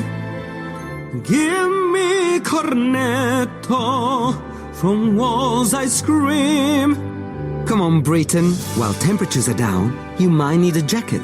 But just choose a cornetto to eat under a blanket. Also available in soft. It's extra saucy and extra creamy. And don't worry, we kept the chocolatey tip, just as you like it. This Sunday, we're live from the home of Smart Energy Use, 3 Acacia Drive, and Dave Peckham's off to a flyer. Batch cooking next week's meals. Oh, nice nutmeg. And now the washing machine's on, then straight into the ironing. A clean sheet for the home side, thanks to the half-price electricity from British Gas. Full time, Davo's saved it all for Sunday. Now he can enjoy the football. Get half-price electricity every Sunday with British Gas Peak Save. Sundays 11 to 4, ends 24th of September. T's and C's apply. Smart meter required. In commentary. The final of the FIFA Women's World Cup 2023. Spain versus England on Talksport. What a ripper! This is the Women's World Cup final live on Talksport. Faker Others, Adrian Durham and Leanne Sanderson with you. England trails Spain by 1-0 at half-time in Sydney. We're going to have updates from both Premier League matches later on this afternoon here on Talksport on the Sunday session with Sam Matterface, Perry Groves and Jenna Scalacci. Villa Everton is at 2, West Ham Chelsea at 4:30, and don't forget we have live and exclusive commentary tomorrow night from Selhurst Park as Crystal Palace face Arsenal. That's an 8pm kickoff with Adrian Durham and the team. First today though, Championship football kicking off at 12. Talksport's Ian Abrahams is watching Norwich against Millwall at Carroll Road. Thanks, Faye. Norwich haven't been beaten yet this season. Ono Hernandez broke his hand at QPR in midweek. It's replaced by Fashnek. So it's gun in goal. Stacey, Duffy, Gibson and Janulis across the back. Sarah McLean and Rowe, Barnes and Fashnek with Sargent as the lone striker. Millwall have won since the opening day, losing the last 2. 3 changes for them places. Sarkic in goal, Hutchinson, Cooper and Murray Wallace across the back. McNamara, Saville, Mitchell and Essay in midfield with Fleming and Watmore either side of Nisbet up front. Glorious day in Norfolk for Norwich against Millwall. Thank you very much, Ian. Second half action of the Women's World Cup final coming up shortly from Stadium Australia. Just a reminder, England trails Spain by 1-0 at half-time. Following us at the conclusion of this match, Sam Matterface will bring you Sunday session live here at Box Park at Wembley Stadium. Perry Groves, the former Arsenal winger, will be alongside him. Perry, I'm hoping we're all going to be celebrating. Otherwise, it's going to feel like a very different show. It could be a very different show. It could be a very long show. Well, I'm hoping we do Sounds of the Weekend, don't we? And I'm just hoping it's all going to be celebratory music and champions music and winning music.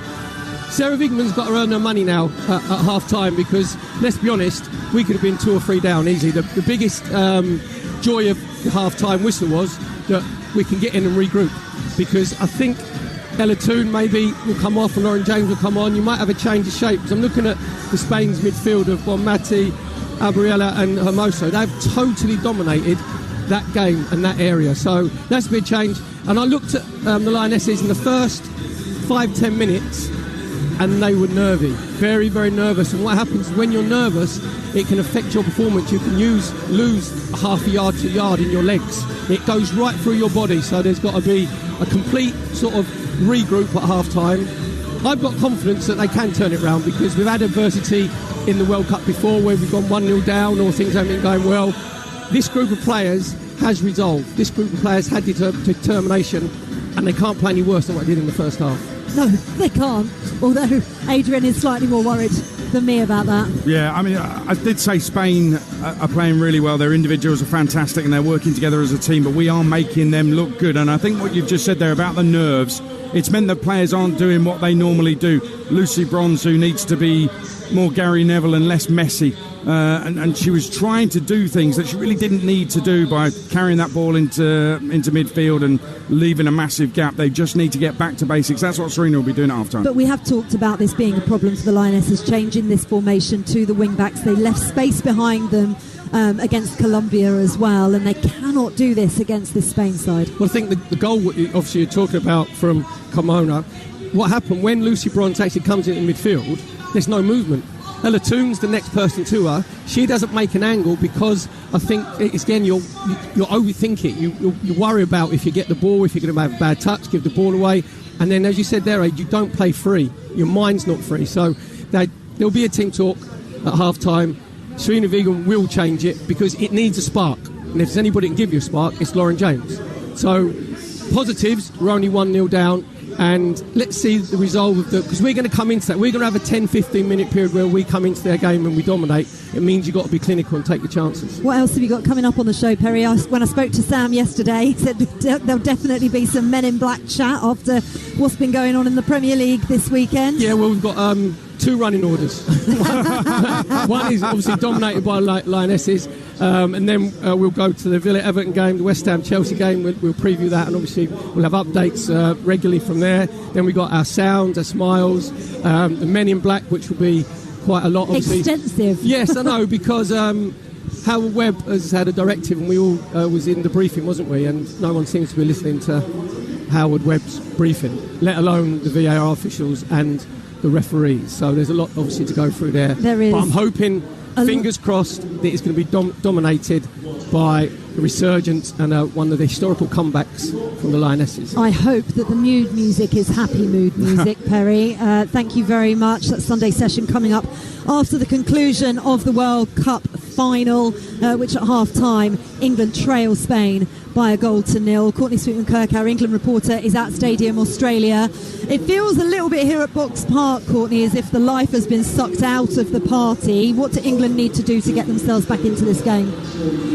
Well, I'll tell you what Serena Wiegmann wants to do. She's bringing Chloe Kelly and Lauren James on. They're stripped and ready to go now. They're outside in the kits. But for me, they've got to be better in possession. We know that Spain are going to possess the ball a lot, but when they get the ball back, England, they've given it back to Spain almost straight away. I know it's easy for me to say sat here, but they need to be a lot calmer in possession. And they've shown that when they do that, they can get in behind Spain and they can create problems.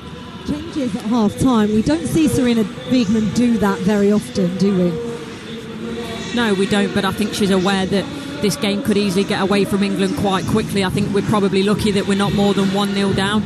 And I think if she probably doesn't change something, it could have gone from bad to worse. So the fact that she's making these changes, I think, are positive and probably needed from what I've seen from the first half performance from England. Yeah, absolutely. Players due back out any minute. Second half kick-off, a big 45 minutes for the Lionesses if they want to bring the World Cup trophy home. Your commentary team of Leanne Sanderson and Joe Shenham will take you through another nerve-shedding 45 minutes of action. Well, if ever there was a statement substitution, double substitution in a World Cup final, then this is surely it. Lauren James back in an England shirt. Will this be the culmination of her redemption arc?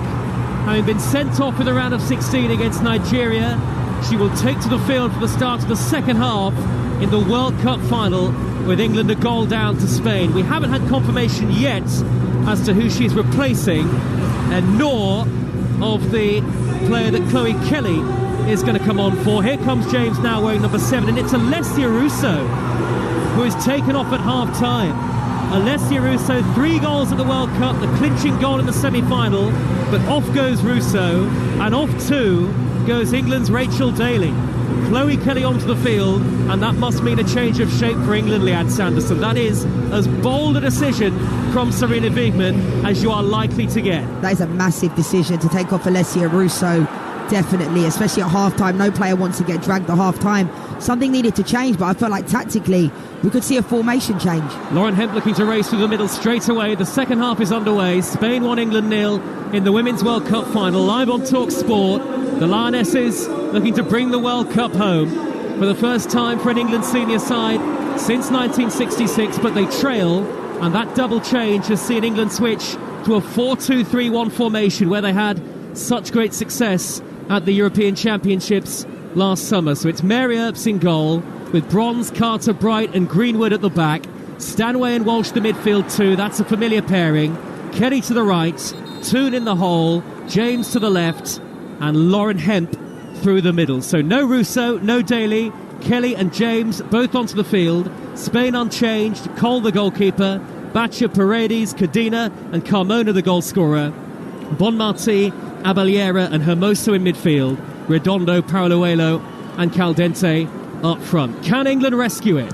A goal down early in the second half in the Women's World Cup final. Paraluelo has the ball for Spain, midway inside her own territory. Now Bonmarti has Batcher making a run ahead of her. Lots of fans still making their way back to their seats early in the second half here. 75,000 crowd in at Stadium Australia. Just coming up to 5 minutes past 9 local time in Sydney, and an early touch for the Spain goalkeeper Kata Cole. England all in sky blue with dark blue trim and white socks, playing from left to right in the second half, towards the end where there are many crosses of St George, red and white behind the goal, and Spain playing from right to left. Red shirts, dark blue shorts, dark blue socks. Spain have the lead, England have it all to do, and Sarina Wiegman, who's sitting down in the technical area now with that puffer jacket on, has made the biggest tactical decision, you feel, of her England managerial career, Leanne Sanderson. I would say so, and I think we can dissect those substitutions because it's yet to be determined if they'll work. I can't quite see how we've gone into a back four with Jess Carter, in a flat back four. I don't think that's going to work. England have given it away, and here's Paralluelo on the edge of the D, looking menacing. Threads the ball to the right-hand side. It's not a good ball, kept in though by Batcher on the far side touchline. There was too much weight on that pass from Paralluelo. Some of the momentum has gone off the attack for Spain. Lauren James backtracking to win it back for England in the left-back spot. Who would have thought she'd had the opportunity to make up for that sending off against Nigeria late in normal time in the round of 16, a round of 16 tie that England went on to win on penalty kicks. Now Lauren James is on as a sub in the final. Spain 1, England 0. 2 minutes gone in the second half. Cleared away by Jess Carter. Spain throw down by the corner flag. Spain have started the second half well. England continue, even despite the changes, to defend a little nervously here. And Bon Marti wriggling away from Stanway down by the dead ball line. Kept it in play to find Redondo. Redondo passes the ball backwards, away from goal. A poor ball intercepted by Lauren Hemp. Last touch off Paredes, who came across to make the block tackle. It's an England throw midway inside the Lionesses' half. Yeah, I don't want to get too wrapped up in the substitutions because I always say in Sarina we trust, but I don't really know if you take your top goal scorer off at half time in a World Cup final in Alessia Russo. I don't think you do that. I think Lauren James had to come on. I think Chloe Kelly maybe later in the game. As we know, she always steps up when it really matters, but I don't know if this works in our favour to a certain degree going in this flat back four with Jess Carter and Redondo and those types of players running at her. And England have conceded possession again, and Caldente with her back to goal has played it back to Hermoso. Now Carmo to the goal scorer, underlap, driving into the penalty area. Well tracking back is Chloe Kelly, but Kelly's given it straight to Caldente. Caldente dancing feet left on edge of the England box. A second goal for Spain would give England huge difficulty here. It would be a mountain to climb. 4 minutes into the second half of the Women's World Cup final in Sydney. Here is Caldente down by the corner flag. England trail. Caldente, lovely threaded pass in field to Bon Marti. Bon Marti, Spain with these deft, elegant touches. Caldente on the edge of the penalty area. England can't get the ball back. Caldente edge of the D, curling it! What a stop by Mary Earps! Plunging to her left-hand side. She went with her top hand in the end. Had to tip it away with her outstretched right arm. Huge save, potentially to keep England in the World Cup final. A Spain corner. Yeah, we're all over the place and it doesn't look like there's been any type of reaction. Lucy Bronze dives in there. Absolutely fantastic save because it dipped last minute for the bounce to Mary Earps when Caldente gets it on target and it's a fantastic strike. Great save. Corner to Spain, who lead 1-0. Live on Talksport. And Mary Earps is just issuing all sorts of instructions to the England players in front of her. Spain have got plenty of red shirts in the box. Corner into the near post, cleared away by the first player, Stanway. Thumping it high into those dark evening skies. And it's a throw to Spain this time. Level with the edge of the 6-yard box. In fact, the assistant signal it's gone out of play for a corner. The ball must have swerved just behind the corner flag. It was difficult to see from our angle. Bon Marti will take the corner. It'll be a right-footed outswinger. England have got everybody back virtually to defend this. Into the near post again. That's a dreadful delivery. Didn't even make the penalty area, that, from Abaliera's corner. And out of play for a goal kick to England. England have to rouse themselves from somewhere. They've never lost a competitive match under Sarina Wiegman. Their last competitive defeat was at the last World Cup in the third-place playoff when they lost to Sweden. But they are in big trouble here and they can't get the ball. Spain have won it back efficiently again. There's been no second-half reaction up to this point from England. Cleared forward by Georgia Stanway. Little touch by Hemp. Square, but nobody in blue can get to it. Spain are winning all of the second balls, and Spain look by far the more likely to get the second goal of the final as it stands. And Paolo chasing an intelligent ball put up the left by Hermoso. Millie Bright gets across. That's a goal kick to England. Here's former Lioness Leanne Sanderson. Well done, Millie Bright, getting across there, because Paolo, once she gets going, she's really hard to stop. So well done for Millie Bright. But it disappoints me, because I feel like I said in the semi-final, I think the occasion got to Australia. It looks right now the occasion's got to us. We've been absolutely woeful in this game, and I've been quite disappointed. I think Spain have been exceptional when they're possessing the ball, but I think we've allowed them to be. I think if Spain were to get another goal, usually feel like the Lionesses have that type of heart where they'll come back into it. If Spain were to score again, I can't see us coming back into this game. The next goal is so important. Lovely turn by Lauren James to set up Carter down the far side, the England left, and Lauren Hemp will tease it back towards James again. Corner of the penalty area, her ball is straight out of play. Of course, she's been training with the England side ever since being sent off in the round of 16, but nothing quite matches up to matchday experience. She missed the quarter-final, she missed the semi-final through suspension, and now she is part of the group tasked with rescuing this final. But England so far have saved their most nervy 52 minutes of the World Cup for its most important stage. Spain 1, England 0. Yeah, we haven't played well at all, and the only silver lining is it's only 1-0. So we can still come back into this game. We have the quality to come back into this game. I just think they're first and second to every ball all over the field of play, and it's quite disappointing to see, because it's a World Cup final. We spoke a lot about how these opportunities don't come along very often. There's a reason why it's the first time since 1966, male or female, an English team has been in the final. You can feel the lead weight of pressure in the legs of the Lionesses. They just don't seem to be moving as quickly or as fluently as Spain. And credit to Spain, who've been excellent so far in their first ever major tournament final, be it World Cup, European Championships or whatever else. Millie Bright in the centre circle, the England captain. Angles the ball to the feet of Chloe Kelly with her back to goal. Now the ball is on the halfway line with Lucy Bronze. Serena Wiegman standing on the edge of the England technical area as England seek an equaliser. Chloe Kelly, great ball into the penalty area. Lauren Hemp has hit it wide on the half volley, racing into the far post. Got her left boot to it, but couldn't steer it on target. Otherwise it might have been 1-1. Much better from the Lionesses. What a ball from Chloe Kelly. Absolutely brilliant early delivery. I think Lauren Hemp should probably score in this situation. You wouldn't want anyone else. I was waiting for the net to ripple. Fantastic ball in. It wasn't an easy chance. You know, Unabacha was putting her off, but that was a chance for England. Great play from Chloe Kelly down the right-hand side. 1-0 to Spain it remains on Talksport. England having a slightly better spell in the game. Ella Toone, the number 10, has squeezed it into the path of Georgia Stanway, who couldn't, on the slide, feed Chloe Kelly. And Spain have it back with Carmona, right in front of the England technical area. And Serena Wiegman, 75,000 in the stadium tonight. As Laia Cadena is caught by Lauren Hemp, and the referee is going to produce a yellow card for Hemp.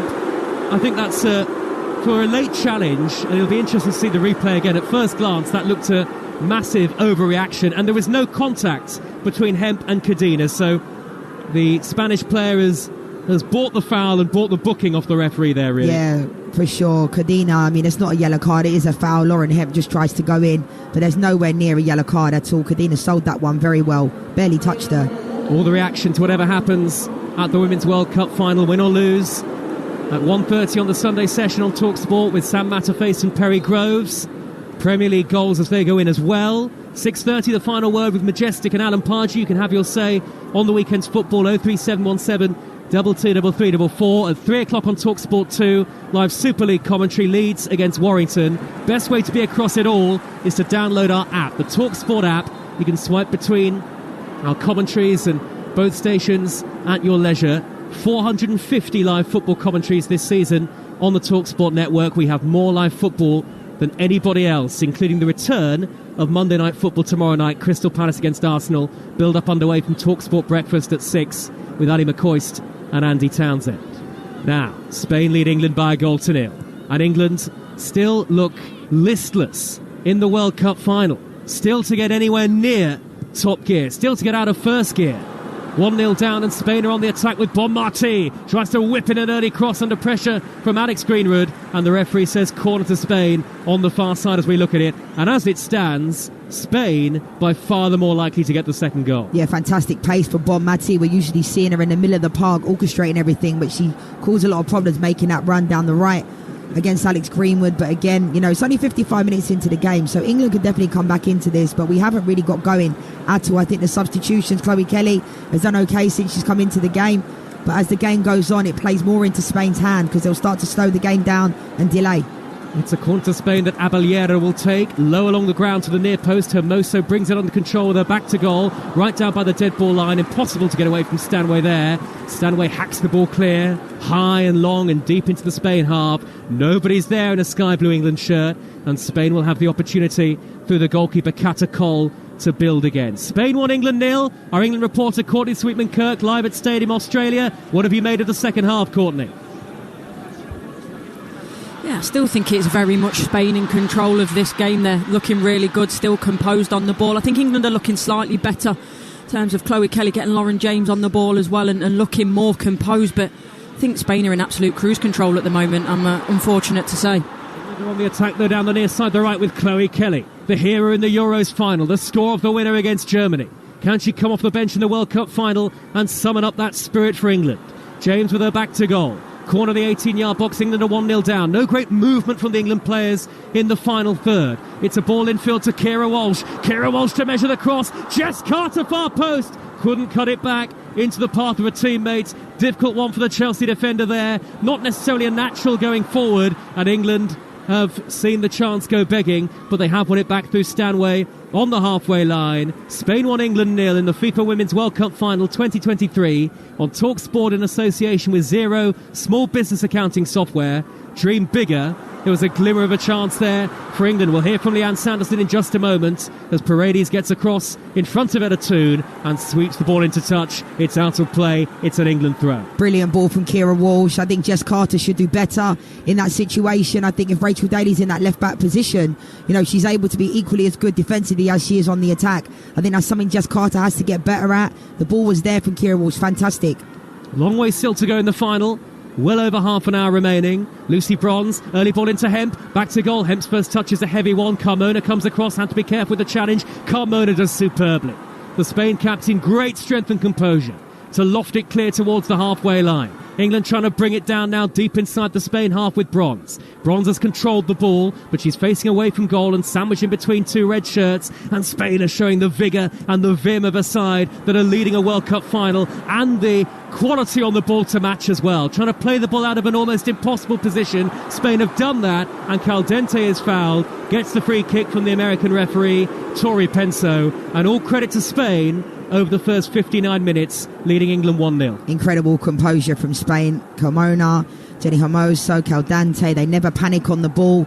You seem to England are trying to set traps, but Spain are just getting out of it. And I think the only silver lining is that we can maybe get them into a bit of a scrap, because I think once it gets to that point where it becomes a bit of a scrap and a bit of a duel, I think England will win those types of duels. But right now, Spain are by far the superior team. Spain thinking about a change themselves. Chloe Kelly, right wing position, deep inside the Spain half. In fact, right by the corner flag now. Kelly lofts in a right-footed cross, and that's going to loop behind.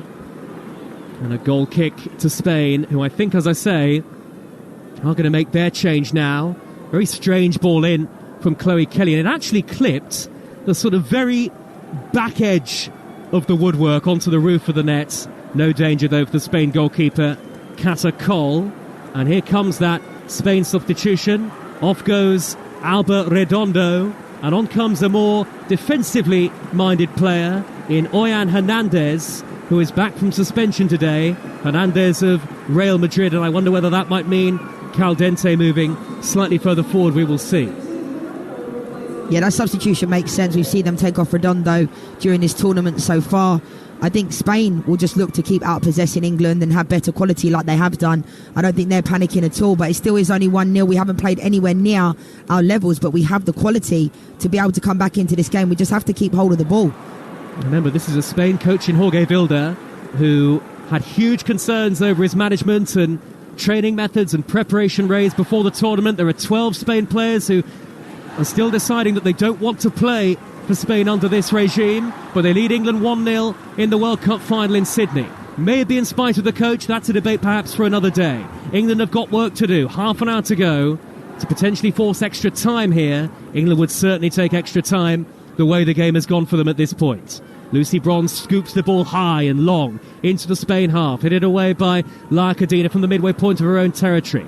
England have it with Carter inside the centre circle, back to the halfway line, and Greenwood, and now Walsh dispossessed. Unlike Keira Walsh, concede possession so easily. Spain coming forward now with Hermoso. Hermoso held up by Walsh. She managed to track back, but Spain have still got it with Bonmati. Bonmati edge of the penalty area, left-footed shot, just over the top of the crossbar. A rising drive from Bonmati, and had it been a foot or two lower, Spain would have been 2 goals to the good, and they would have had one hand on the World Cup. Great strike from Bonmati, but it all starts with Paralluelo dispossessing Keira Walsh in that situation. No, Keira Walsh never gets dispossessed, but I think Paralluelo caught off guard because she defended from behind her from the front. And England got away with one there for sure. Bonmati, ball goes sailing over the bar, but they have to get tighter. They're allowing Bonmati, I know she's a top player, but any player that has that type of space is going to get a shot off. We have to get tighter to them. How do you explain this England performance, Leanne? As James fires the ball high up the middle, but that's going to be too long for Georgia Stanway. And Stanway in a little tangle with Cadena, who goes down again. And I think Spain trying to make the most of every single coming together here, and the referee is, well, right on top of it, you might say. I don't think there was much in the challenge from Stanway and Cadena, and I think Spain will get a free kick. But is this Spain simply outplaying England, leading by a goal to in the World Cup final with 62 minutes gone, or is it England simply just not turning up so far on the night? I think it's a combination of both, Joe. I think Perry Groves made a really good point at half-time that when you're nervous, everything, your legs start to feel heavier, the occasion looks like it's getting to the best of us. I mean, we prepared last summer by winning the Euros, but this is a World Cup final, and certainly right now I think Spain have been first and second to every single ball, and I think there's still time for England to come back into this, but if Spain score again, you know, I think it's game over for sure. We haven't played anywhere near our levels, and once we get going, we know we can definitely find a way. We've got top quality players in this team that know how to dig deep, know how to find a way, and it doesn't always have to be pretty. The Lionesses are 27 minutes from World Cup final defeats. Oyan Hernandez trying to take on Jess Carter in a 1v1, but Carter, the England left back now, is there to roll it back to Earps, all in green, away to our left-hand side. It's going to be driven forward by Millie Bright. Terrible ball by Bright. Straight to Hermoso. Nothing working out for England at the moment. And Hermoso just retains possession at walking pace. Almost a nonchalance about Spain on the ball at times. And they still haven't even got Alexia Putellas onto the field yet. Bonmati wriggles away from Stanway. Threads it left Carmona. Carmona escapes Bronze. There's danger here. Carmona's cross. Only half cleared. Opportunity for Caldente. Still going inside the box. Now Paralluelo. Twisting, turning, shooting, and blocked by Millie Bright. And that was a desperate moment very nearly for England there. Hearts were in mouths of Lionesses, players, staff and fans alike. But Spain couldn't convert. Spain want handball inside the penalty area. Jorge Vilda is appealing here, and VAR may well check it as Caldente burst forward. Did it come off the finger almost, the fingertip of Keira Walsh as Caldente tried to dart through the middle? It did come off the hand of Keira Walsh, and VAR will surely be having a long look at this. Leanne Sanderson. I think it's a penalty, as much as it pains me to say it. I think Caldente does a really good job. VAR is checking for a possible penalty kick. Walsh with her arm ever so slightly outstretched as Caldente looked to burst beyond her. I hope it's not given, but it's hard to see past the fact that she did handball it. It's unfortunate. The ball just flicked off the fingertips of England's Keira Walsh. The referee, Tori Penso, was in a great position to see it, but the VAR check is ongoing. And this is a desperate moment for Keira Walsh and for the Lionesses. 20 minutes into the second half. The VAR will be in communication with the on-field referee, and England are probably desperately hoping here that she isn't going to be sent to check her pitch side monitor, because usually we know what that means. It's a prolonged VAR check live on Talksport. Spain 1, England 0 in the World Cup final, and the Lionesses here facing a possible penalty should VAR decide that it was handball by Walsh, who continues to protest to the referee. But all England can do is watch and wait on this biggest of stages here at Stadium Australia as they wait to see whether Mary Earps will have to face a penalty kick. The referee has signalled that she's going to come and look at the pitch side monitor, and surely Spain are about to get a penalty kick. As much as it pains me to say it, I think it is a penalty. You can see Mariana Caldente actually continues with the ball after. It's harsh, I get it, but it is a handball, and if the boot was on the other foot, I want a handball for England.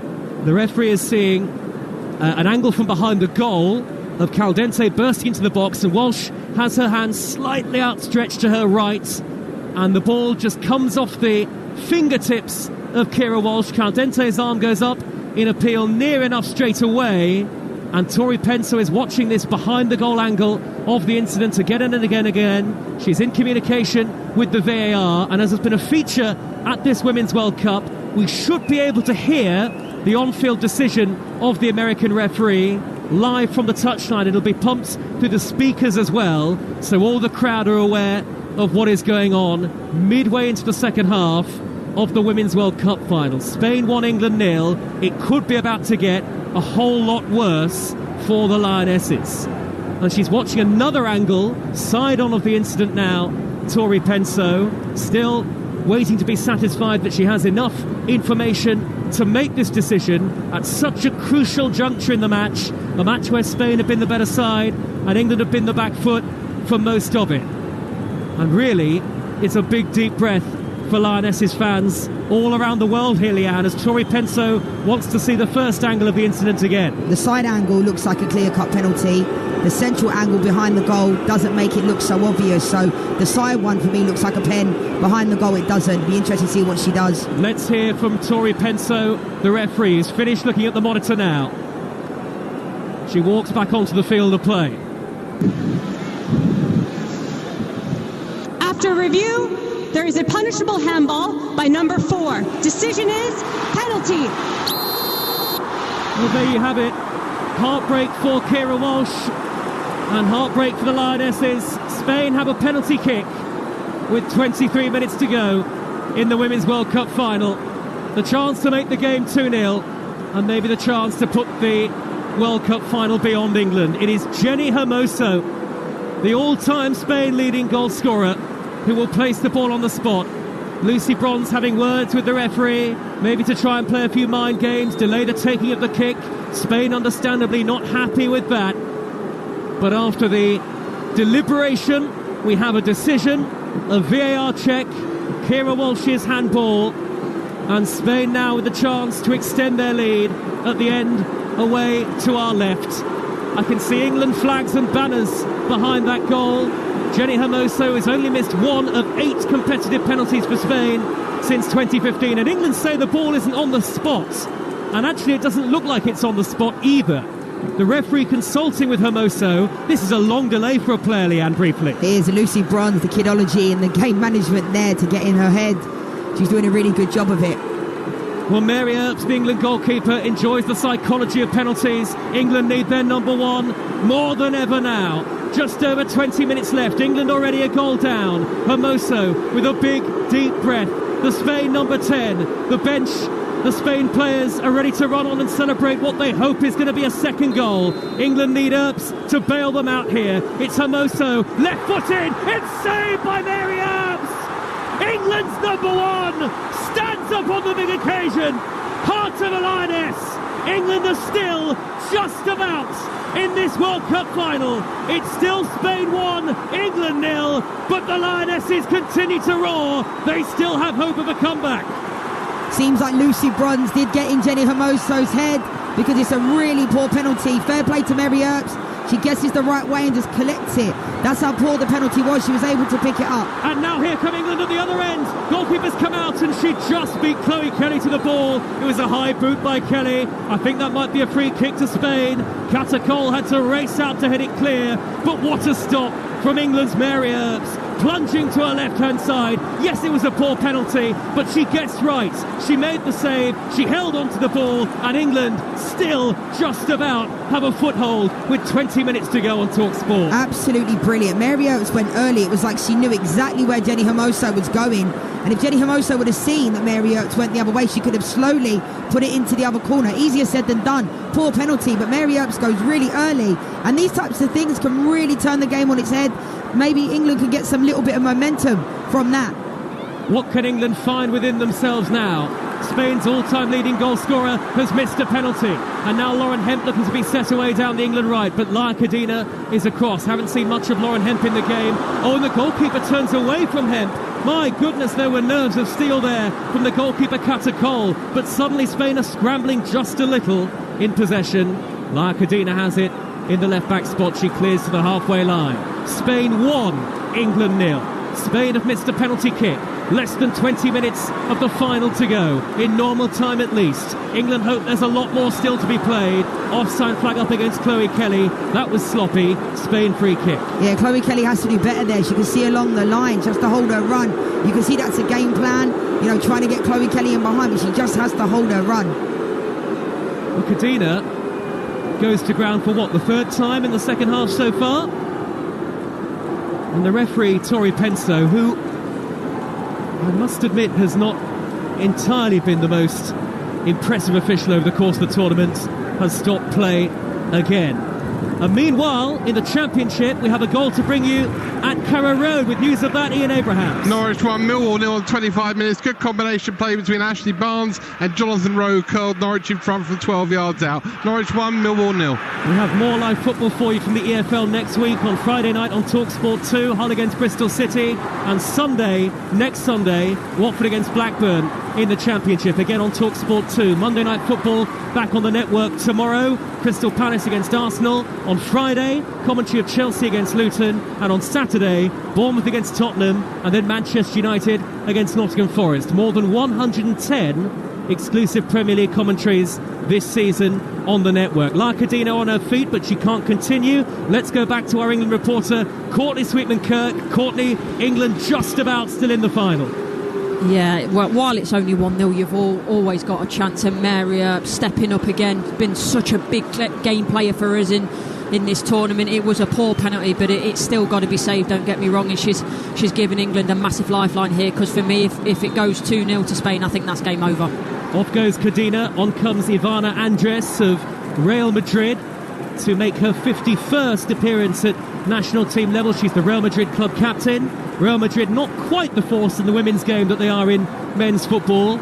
Anyway, Spain 1, England 0 it remains, and Spain are closing in on what would be a truly magnificent triumph, and a triumph that many would have to say would be against the odds, given all the off-field issues they've had in the build-up to this tournament. But England, thanks to Mary Earps' penalty save, have still got a bit of hope.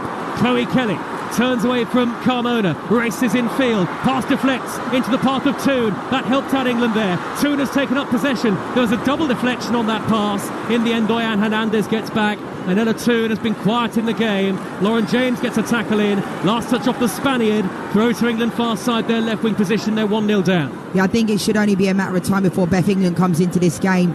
I really do. I think obviously there's 17 minutes to go plus additional time. England are going to need a goal. I think Ella Toon hasn't been her best game today. Completely understand why Serena Wiegman started her, I don't think. Georgia Stanway breaking up the middle. Oh, she couldn't wriggle away from Abeliera. She nearly did, though. England have got a bit of momentum back in the game. Lucy Bronze goes for goal from 45 yards out. And it's high and wide and into the lower tier of seats behind the goal to our right. Yeah, she instantly put her hand up. She knew it wasn't good enough. They do say you don't shoot, you don't score, but that was pretty poor. But going back to what I was saying about the midfield, I think Georgia Stanway and Ella Toon haven't been able to have any type of foothold in this game. I think it's testimony to how good Abeliera's been, and Bon Mati and Jenny Hermoso. Here comes Spain on the attack through the middle with Hermoso, who missed the penalty kick. Ball up the inside left channel towards Paraluelo. Bronze is there on the cover. Back to Earps, who hammers it clear. How's everybody feeling at this point as Kelly regains possession for England? How are you feeling at this stage, Leanne Sanderson? A little bit sick, Joe, if I'm being honest, but I think it will be only a matter of time as well before Spain potentially put on Alexia Putellas to see this game out as well. So England need to keep pushing. You know, it's difficult. When I played, you were in control of it. When you're on the other side of doing the broadcasting, you can't really control what's going on, and that's why I feel a little bit sick. We've got 15 minutes left, and England trail 1-0 in the final. Great ball out wide by James to Hemp. Hemp looks up, floats in the cross. Kenny far post, cut out by Carmona to get it away. The ball now is in the middle of the Spain half. England will come again. Can the Lionesses carve out one chance? Here's James, angle tight, in the box, she shoots! Tipped over by the goalkeeper. There was a real moment on there for Lauren James. Left-footed strike from the angle. Catacol over the top. England have a corner. England pushing now for an equaliser. What a strike from Lauren James from the most acute of angles. And it's a fantastic save in the end. I thought Lauren James nonchalantly just steps up to it, as we know. But it's a great strike. Great save from Catacol. Can England get themselves level? There'll be a huge roar. There are thousands of England fans behind the goal, waving their red and white scarves. Lauren Hemp is going to take the corner, 1-0 down. Less than a quarter hour remaining in normal time on Talksport. Millie Bright is forward, Lucy Bronze is forward. Alex Greenwood to drift in the corner, in towards Kelly, far post headed away. It's come back to Bronze. Right-hand edge of the 18-yard box. Bronze taking on the defender, whipping in the cross right-footed. It's flicked away, only as far as Greenwood at the back post. Dispossessed by Bonmarti. Spain can flood forward now on the counter. Bonmarti has got Paralluelo right through the middle if she wanted to play the pass. There was a covering defender, and now Oyan Hernandez knocks it wide right to Caldente. Spain slow the pace of the game down again a little here. And Bonmarti with a ball that goes straight into touch. England pro left back position. Have England left it too late, you have to wonder? No, I think, it only takes one moment to score. In that situation, I couldn't understand why Bonmati didn't just play in Paralluelo, but the camera hadn't actually picked up that Jess Carter was in that position. But it only takes one moment to score. England it's not been our best performance, but we have to keep going. We have to keep pushing out. We have to be disciplined, hold our rounds, get Lauren James on the ball a little bit more. Because Spain have been so good at possessing the ball, our wingers are getting pinned back quite a lot. The referee spotted a foul by Paralluelo. Backing into Alex Greenwood, who's been caught here.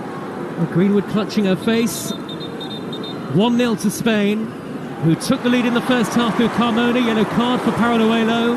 And Spain then and Greenwood is bleeding here from a cut to just above the eye, it looks like. Now Paralluelo swung. And did she catch Greenwood? She must have caught Greenwood. It looked like her knee in the end. They hit Alex Greenwood in the face because Alex Greenwood's head was down quite low, but that is not nice. Alex Greenwood, hopefully she'll be okay. Confirmation of the yellow card for Paralluelo. England, who have laboured throughout this World Cup final. Spain had the chance to make the game safe. A handball by Kira Walsh, but Jenny Hermoso's penalty was saved. Serena Wiegman patrolling the touchline. Does she think about any more changes here, Leanne, I wonder? Well, she might be forced into one if Alex Greenwood can't carry on. There's quite a lot of blood there, and obviously have to do the concussion protocols. It doesn't look good at all. So if her hand's forced into having to make a defensive change, it'll be interesting to see. But I think Bethany England should be coming on in only a matter of time before she should come into this game. 3 of the previous 8 Women's World Cup finals have gone to extra time. England are hoping that it'll be 4 of 9. And just to take you further down the line, 2 previous World Cup finals have required a penalty shootout. And the last such penalty shootout was in 2011 when Japan beat the United States. England have basically everybody warming up behind the goal, and there's going to be a lot of added time at the end of these 90 minutes because of the delay to the penalty, now the delay due to Greenwood's injury.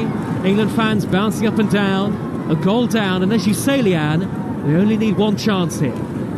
Yeah, they look like they're asking for a change of shorts for Alex Greenwood because she's got some blood on them. Looks like Ratana Doctor's actually stitching her up on the field of play, so hopefully she'll still be okay to continue. That's exactly what she'd want to do. I know Alex Greenwood, you'd have to drag her off the field of play because she's got that type of hunger and that fight inside of her. But I think the longer the game goes on, it plays more into Spain's hands to a certain degree. Alexia Putellas could come into the game for sure. Hopefully Alex Greenwood's going to be okay. Still being treated, lying on her back. It's for a cut, almost just in that area above the eye. And as you say, Leanne, it looked like maybe stitches or certainly something like that being applied for Alex Greenwood. And what a story this would be. Greenwood looking to carry on here. She's going to get a new kit entirely, I think, at this point, Alex Greenwood. She is, and it looks like the girls are looking to kind of hover around her to be able to potentially do this. Yeah. Well, this is, in many ways, the spirit and the togetherness of the Lionesses that we're seeing right here, right now. Their teammate being treated. Greenwood, we think, looks like she'll be able to carry on. And obviously, if they have to give her a new kit and they have to do it on the field, then I'm sure they'll form a protective circle around Alex Greenwood, so she's got the privacy to do that. It was a high knee from Paralluelo that saw Greenwood caught, and now she's sitting up and she's got a white bandage around her head. We've seen that from England defenders in years gone by, and Alex Greenwood is being bandaged up here. And Serena Wiegman, I think they will do all they can, of course, within the proper regulations, as is right and proper, to keep Alex Greenwood in the World Cup final. Yeah, we saw similarly yesterday, Caitlin Ford and Asalani just before half-time. They had to go and get treatment. Asalani was covered in blood and Caitlin Ford had to get the wrap similarly to what Alex Greenwood is getting. Well, incredible drama in the World Cup final. They've still got the spare kit for Greenwood should they need it. Mexican waves going on around the crowd in the stands at the moment. There's no Mexican waves going on in the commentary box, Leanne Sanderson. No, there's not. And Billie Jean King just came up on the TV as well. I mean, fantastic. What a legend she is. It'll be interesting to see, because Alex Greenwood doesn't really look like she's walking the most, pleasantly. Well, of course, the concussion protocols are in place for a reason. Greenwood is fully bandaged up. I think she'll probably go off the field to change if that needs to be done. But Greenwood looks like she's moving okay now, and is going to be okay to carry on. She's going to have to get a new kit. Alex Greenwood, a bandage across her head, a new kit.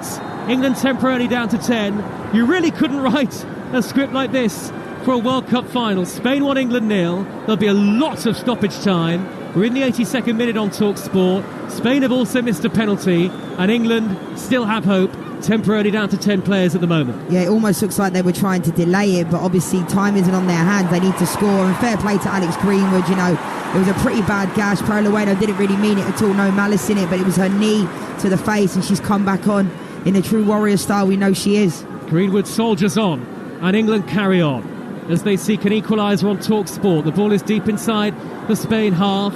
Cleared away by Spain. Now Bon Marti, who has been excellent but dispossessed, surrounded by sky blue shirts. Great ball by James. Reverse pass down the right. Lucy Bronze gets to it. Lucy Bronze whips in a good cross. Hit it away by Paredes. Out the edge of the box. Jess Carter thought about a shot. It's come back to Walsh. Walsh pings it cross-field. Bronze first time delivery. Gathered by Kata Cole on the edge of the 6-yard box, and the quality wasn't there from Bronze when England needed it. Spain 1-0 to the good. Yeah, I actually thought it was actually not a bad idea, but none of the players, Ella Toone, Hemp or Lauren James, anticipated that ball. It was pretty early from Lucy Bronze to play that great ball out from Kira Walsh to switch it to the right-hand side. But I have a feeling these Lionesses team, they never give up. We've seen that in the Euros when Chloe Kelly, Ella Toone have scored late goals, and they can find a way. They only need one moment of genius, as we saw last year at the European Championship. England 7 minutes plus stoppage time away from finishing as World Cup runners-up. Lauren James has won it back, though, deep inside the Spain half. Was she fouled by Carmona on the edge of the box? Surely she was fouled. Referee says play on. Serena Wiegmann, arms outstretched, can't believe it. It was a tackle from behind by Carmona. James to ground, no free kick given, and now it's out of play for a Spain throw, just shy of halfway. When I first saw it, it looked like it was a clear foul. Lauren James got the better. Clear foul for me all day long. I know Carmona's saying she got the ball, but I think that is a foul. Carmona's sticking out a leg. She didn't get near the ball. Nowhere near the ball. Foul all day long. I thought Lauren James did very well to draw that. Would have been in a great position. How that's not a free kick, I don't know. Great turn by Bon Marti away from Walsh. Are England going to be punished as Bon Marti goes crossfield, right to left. Caldente gets to it, led with the edge of the penalty area. Spain looking for a second goal. Hermoso having to backtrack and stretch to keep possession. Couldn't do so. Kira Walsh on the ball for England. Up to Ella Toone. Batches down on her knees for Spain. Not a head injury, so England can play on. James trying to tear towards halfway. That's a foul by Abellera, and that's a free kick to England. We have a World Cup final between two of the world's best. Do we have the world's best referee? I guess that's a question maybe for another time. Yeah, it really is. I think Lauren James does really well here. What we're going to look to see on Abacha there just tries to delay Lauren James. They'll start to do that, the tactics. Slow the game down. There will be a lot of additional time. At one point, there was about 3 players down from Spain, and Georgia Stanway was down for England in one instance. They don't have to stop the game because it's not a head injury, but they need to keep pushing. They need to keep fighting. We haven't really looked like scoring in this game. I will ask questions why Alessia Russo was taken off at half-time, our top goal scorer, our main centre-forward, if this game stays the way it does. But hopefully it won't, and England can find a way. Alexia Putellas is going to come on for Spain. Pretty much the only thing missing from her trophy cabinet is a World Cup win. And Hermoso's down, so maybe she's the most likely candidate to be replaced. As you say, though, Leanne, Russo and Daly taken off at half-time by Serena Wiegmann. England have lacked a real goal-scoring threat through the middle in the second half. They haven't really had a focal point to aim at. No, but I think that happens in these games when Ella Toone's not having any type of impact on the game, and neither is Georgia Stanway. How are they supposed to penetrate through the middle? It's almost impossible. And we saw in the first 2 games of the tournament when we played Haiti and Denmark and even against Nigeria, there wasn't really much created for Alessia Russo. Free kick to England on the halfway line. Long from Greenwood, high up the middle. Spain temporarily down to 10. The flick by Millie Bright. Chloe Kelly trying to reach the second ball. Hooked away by Ona Bacha. Spain closing in on an incredible victory for them, just as it would be for England too. The referee signals towards the near side touchline. Now Hermoso certainly temporarily went off. Is it going to be a permanent substitution in this game now? The referee's pointing towards the touchline. Well, we're going to have a lot of stoppage time. I would think 10 minutes possibly, Leanne, here, maybe more. Yeah, I would say so. It looks like England have also pushed Millie Bright higher up the field. We've seen Serena Wiegmann do that at the Euros last summer, and Millie Bright looks like she's gone higher up the field to play. Ella Toone is going off, so Ella Toone's World Cup is over now, and we're still waiting to see who the replacement is. Ella Toone has walked off the field of play, and England is still waiting to make that substitution possibly. I think there's a great deal of confusion at Stadium Australia. It's Beth England who comes onto the field. The striker who plays her football at Tottenham Hotspur. Can she help England find a leveller to take this into extra time? Meanwhile, Hermoso is back on for Spain, and I don't think they've made their change just yet. So we're throwing everything at it. Beth England is on. I think still too late. I think she should have come on about 10 minutes ago. Millie Bright is high up there as well. England doing all they can, but they trail Spain 1-0. 3 minutes of normal time to go. Stay with us on Talksport. There's a lot of stoppage time on the way. Millie Bright is lurking in the penalty area for England. And Beth England is forward now too. Lauren James down the left. James escapes the defender. Pops it back to Greenwood. Greenwood tries a cross. It's cleared by Paoluelo, who then unsportingly knocked it straight out of play. Got to be careful on a yellow card, Paoluelo here. Referee elects to enact no further punishments. Lucy Bronze in the centre circle. England throwing everybody at it now. Lucy Bronze will just drive it high and long and true. Headed away by Ona Bacha. Spain 1, England 0.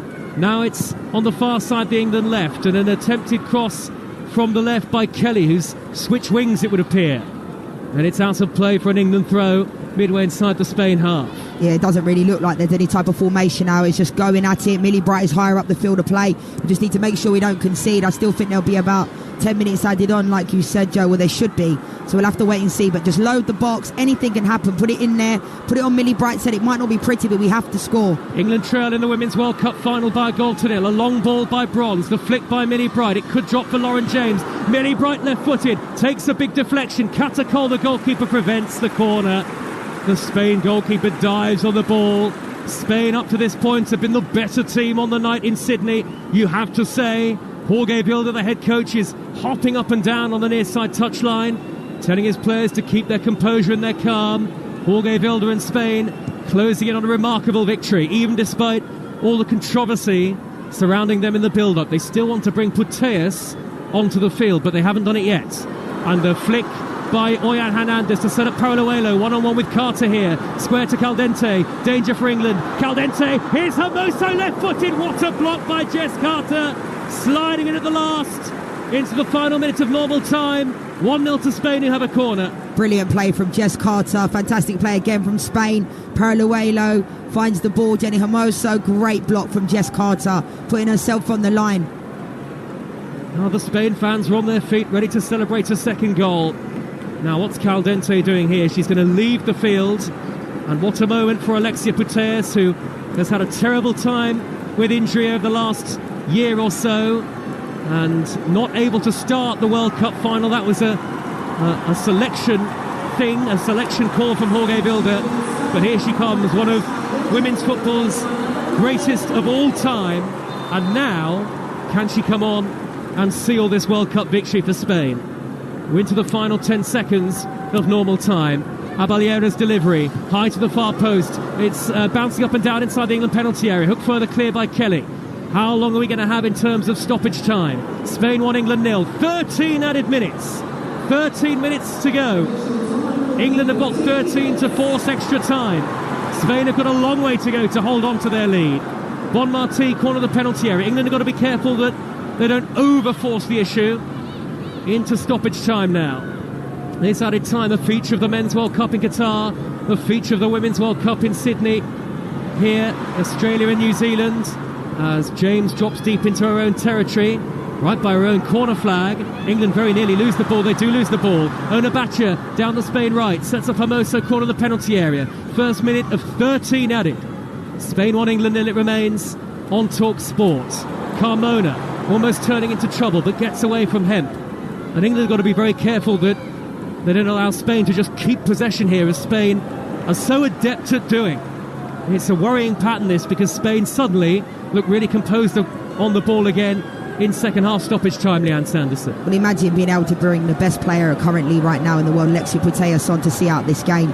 There's still 13 minutes to go. They were in the 90s, so Spain can't really go to the corners and start keeping the ball there, because you're playing with fire a little bit if you do that. And they might be in again here, down the England right, opportunity for Batcher. The shot is saved by Maria to the near post, turning it behind with her legs. Ona Batcher, formerly of Manchester United, very nearly with a dagger to the heart of England in the World Cup final. And it took a deflection off Jess Carter too. It's an even better save from Maria. Spain 1, England 0. England hanging on in second half stoppage time in the second of 13 added. Brilliant reflex save from Mary Earps. It took a deflection off of Jess Carter. She was going one way. Great save. Well, of course, the ball is not where England want it, and Spain are taking their time with this corner, and England have seemingly brought everybody back here. They've left no one further forward. Abellera to take the corner. They've got 11 minutes, England, here to save their World Cup. And Spain are wasting time because Abellera waited an age to eventually allow Paraluelo to take the corner.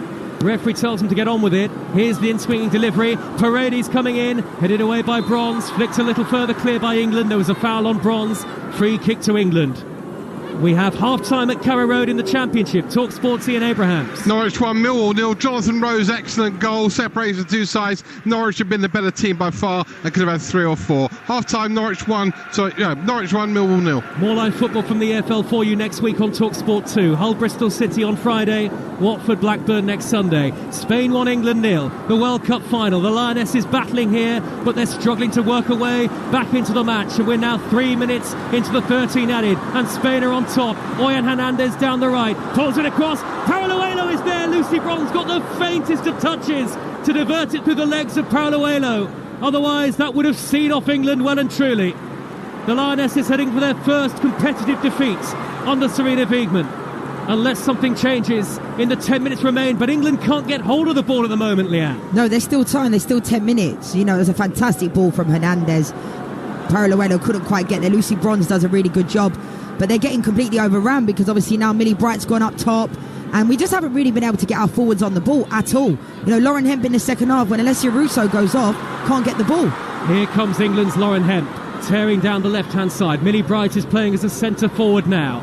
It's Kira Walsh, pumping it crossfield to the right, and Kelly's brought it down neatly. Plenty to Emmett in the middle. Kelly dribbles, curls one left-footed, cut up by Paredes in and around the penalty spot. Nearly 4 of the 13 added minutes have been played in Sydney, and Lucy Bronze with a careless pass. The Lioness is full of errors in the final so far, and Lucy Bronze, it's handball after a deflection, and England just haven't been at their best ultimately today. No, they haven't, and I think if this game stays the way it is, so clever from Alexia Putellas. I actually think she kicks it out Lucy Bronze's hand on purpose to be able to draw the free kick. But there's still time. There's still 9 minutes to go. Anything can happen. We have good enough quality within this team. We know this Lionesses never give up. But the way the game's gone, I think Spain have definitely been the far superior team. They've possessed the ball. They've always looked like the team has been in control the whole of the game. And Jess Carter facing her own goal, having to turn away from Paraluelo. Spain 1, England 0. 4.5 minutes now of the 13 added have been played on Talksport. Referee belatedly gives Spain a free kick for a foul on Putellas. Has Tori Penso got full control of this match? Not sure it feels like that is the case, but there was a shove in the back there from Stanway on Putellas. Just frustration with Georgia Stanway. I couldn't really see much in it, and then when you see the replay back, 2-hand shove in the back of Alexia Putellas, they're going to appeal for that. They want to calm that. It'll be interesting to see if they go to the corner, if they put the ball in the box. They need to gain management now, but they've still got, you know, a lot of time in this game, 7 minutes or so. So really, do you go to the corner flag at this point? I'm not quite sure. Spain are playing out stoppage time magnificently here. 5 now through the 13 added, and a Spain free kick. It's been almost all been played in the England half. England may be a fading force finally Abelliera floats in the free kick. High to the far post. Paredes with a looping header. Cleared by Bronze. Could drop for Spain. Bonmatí in the box. Hacked away by Carter. Not very far. Nodded back into the penalty area by Hernandez. The clearing header by Kira Walsh of England this time. Carter and now James looking to launch a counter-attack. It's with Lauren Hemp down the England right. Hemp all left foot. The run of James ahead of her. Hemp trying to work her way to cut herself inside into a central position, but she's surrounded by the red shirts of Spain, and her pass in field cut up by Caldente. England can really ill afford the intricacies that Hemp was trying to provide there. They've just got to get it into the box at this stage. 7 minutes of their World Cup potentially to go. England desperate to force extra time. They don't look like doing it at the moment. But here is James driving down the England right. Can she win a corner perhaps off Carmona? Carmona makes a tackle. Paranaguelo comes away with it. Spain have been the better team. And now here is Hermoso in front almost of the England dugout, spinning away from two in sky blue, winning a throw. Serena Wiegmann's England record before the match read played 38, won 31, drew 6, lost 1. That was in a friendly. But for the first time since the last World Cup, it looks like England are going to suffer a competitive defeat on the biggest stage of all. It looks that way, and it's unfortunate because it's not over yet. You know, there's still time, but the way that they've handled this game, I mean, Jenny Hermoso, apart from missing that penalty, hasn't put a foot wrong. They're so comfortable receiving the ball under pressure, back to goal. Paranaguelo, usually that impact sub that's come in the last two games and scored 2 goals, and now she's played from the beginning. I think they've all been exceptional. Great turn by England though, down the right hand side. Beth England for the Lionesses. She can't get beyond Carmona. Carmona outstanding for Spain. England have less than 5.5 minutes now to find themselves an equaliser to send the World Cup final into extra time. Spain 1, England 0. It remains on Talksport. Time is ticking for the Lionesses. The ball is with Greenwood. Out to the left-hand side now, and Chloe Kelly.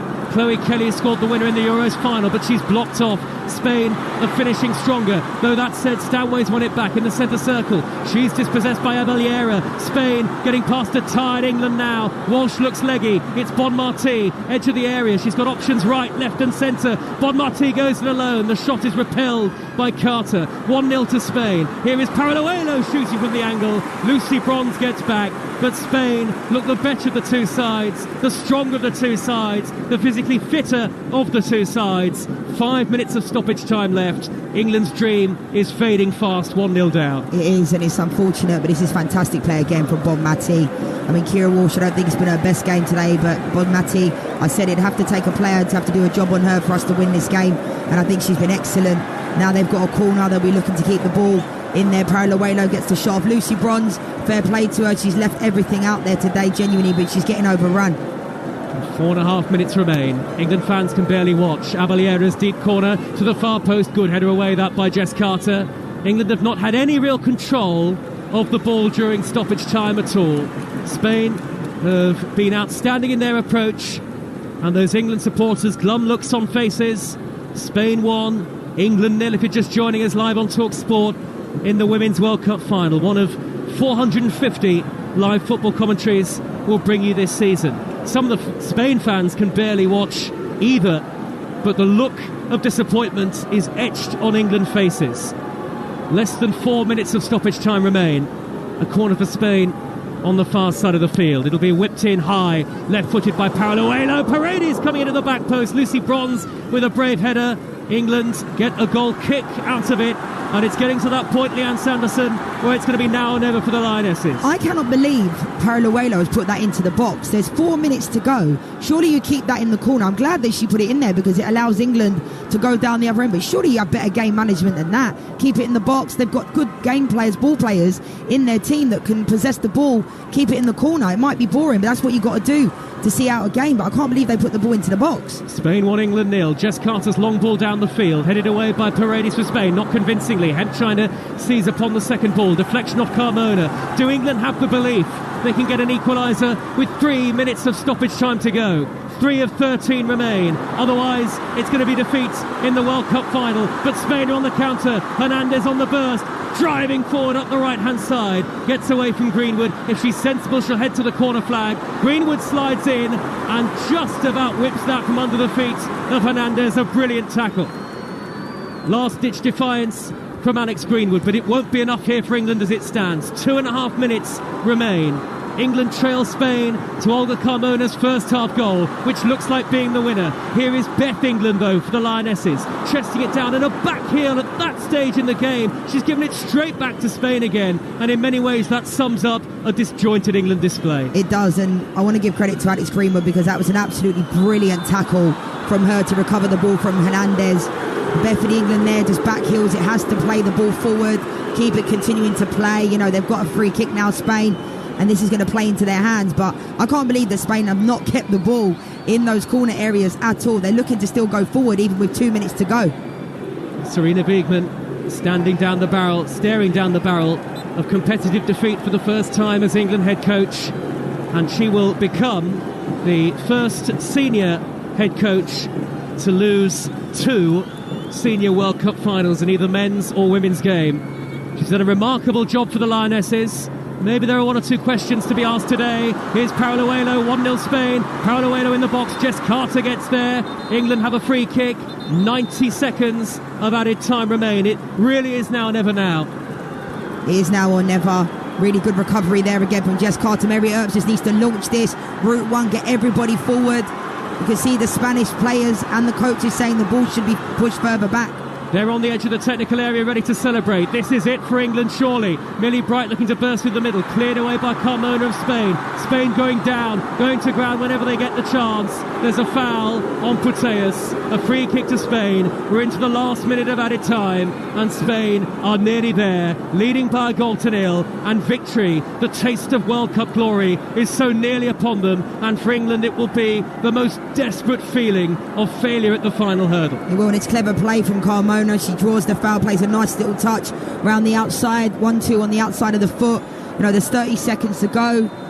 England could still do it, I still believe, but the way the game's gone, we've just been completely outplayed first and second. You can see the substitutes from Spain getting ready to run on the field of play to celebrate. Looks of glee on Spanish faces. Spain feel that they've nearly won the match. Reaction to come on Talksport. England are about to lose the World Cup final. They've got 10 seconds of stoppage time left and they're 1-0 down to Spain. Here goes Lauren Hemp. She's got Beth England in the middle. Chloe Kelly is there too. One last chance. Hemp crosses, headed away, comes out towards Millie Bright, throws herself at it. Hammered clear by Paredes. We've had the last of the few minutes, the few seconds of stoppage time. 13 were added, 13 have been played. Avaliera's gone down inside the penalty area, holding her head. Still no final whistle from the referee. Spain 1, England 0. England might have one last chance from a throw to come. It was a great opportunity. It was a really good ball into the box from Lauren Hemp. I was hoping the ball was going to fall to Millie Bright or Chloe Kelly, but it wasn't to be. England have one last chance. Spain have brought everybody back. Jess Carter's long throw. Spain think they're there. Spain are ready to celebrate. Spain lead 1-0. The long throw by Carter. Up towards Millie Bright is headed away. Stanway lofts it long. Chloe Kelly far post. Ona Batcher got a touch. England corner right at the end. Here comes Mary Earps, surely. Well, Spain are desperate for the final whistle. Mary Earps is being waved forward. It's a final whistle that won't come for Spain just yet. England 1-0 down on Talksport. This is it. Chloe Kelly to take the corner. Can they send the game to extra time? Kelly's delivery. Goalkeeper grabs it high. Kata Cole took it above her head. Took it true. She goes down. She's mobbed by her teammates. And that is it. Spain are the World Cup winners. And it is heartache for the Lionesses. Having travelled so far across the world, the dream down under ends with defeat in the final in Sydney. Spain are Women's World Cup winners for the first time in their history, and Serena Wiegman's England are left with the desperate, gut-wrenching feeling of what might have been 57 years of World Cup heartache for England's senior teams. I'm sorry to tell you that that heartache will go on and on and on. For the Lionesses, a remarkable year punctuated by almost complete and total and utter success. But when it came to the final hurdle, the final match of their World Cup journey, they just didn't quite have enough. Spain, the World Cup winners, Olga Carmona, the captain, the goal scorer, in tears. England players on the field in Stadium Australia, hands on hips, some don't know where to look. Sarina Wiegman suffers her first competitive defeat as England boss.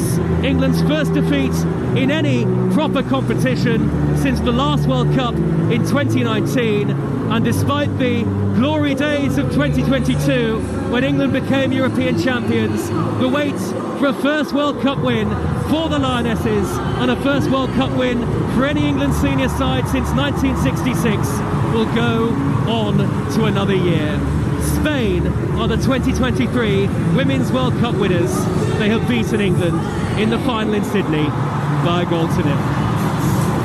Oh my goodness me, the heartache continues, as Joe said, and this one, Adrian Durham, really hurts. You're not wrong. That's devastating. Listen, there's a lot of things we could say, and I want to say about Sarina Wiegman and how she managed that situation from half-time onwards.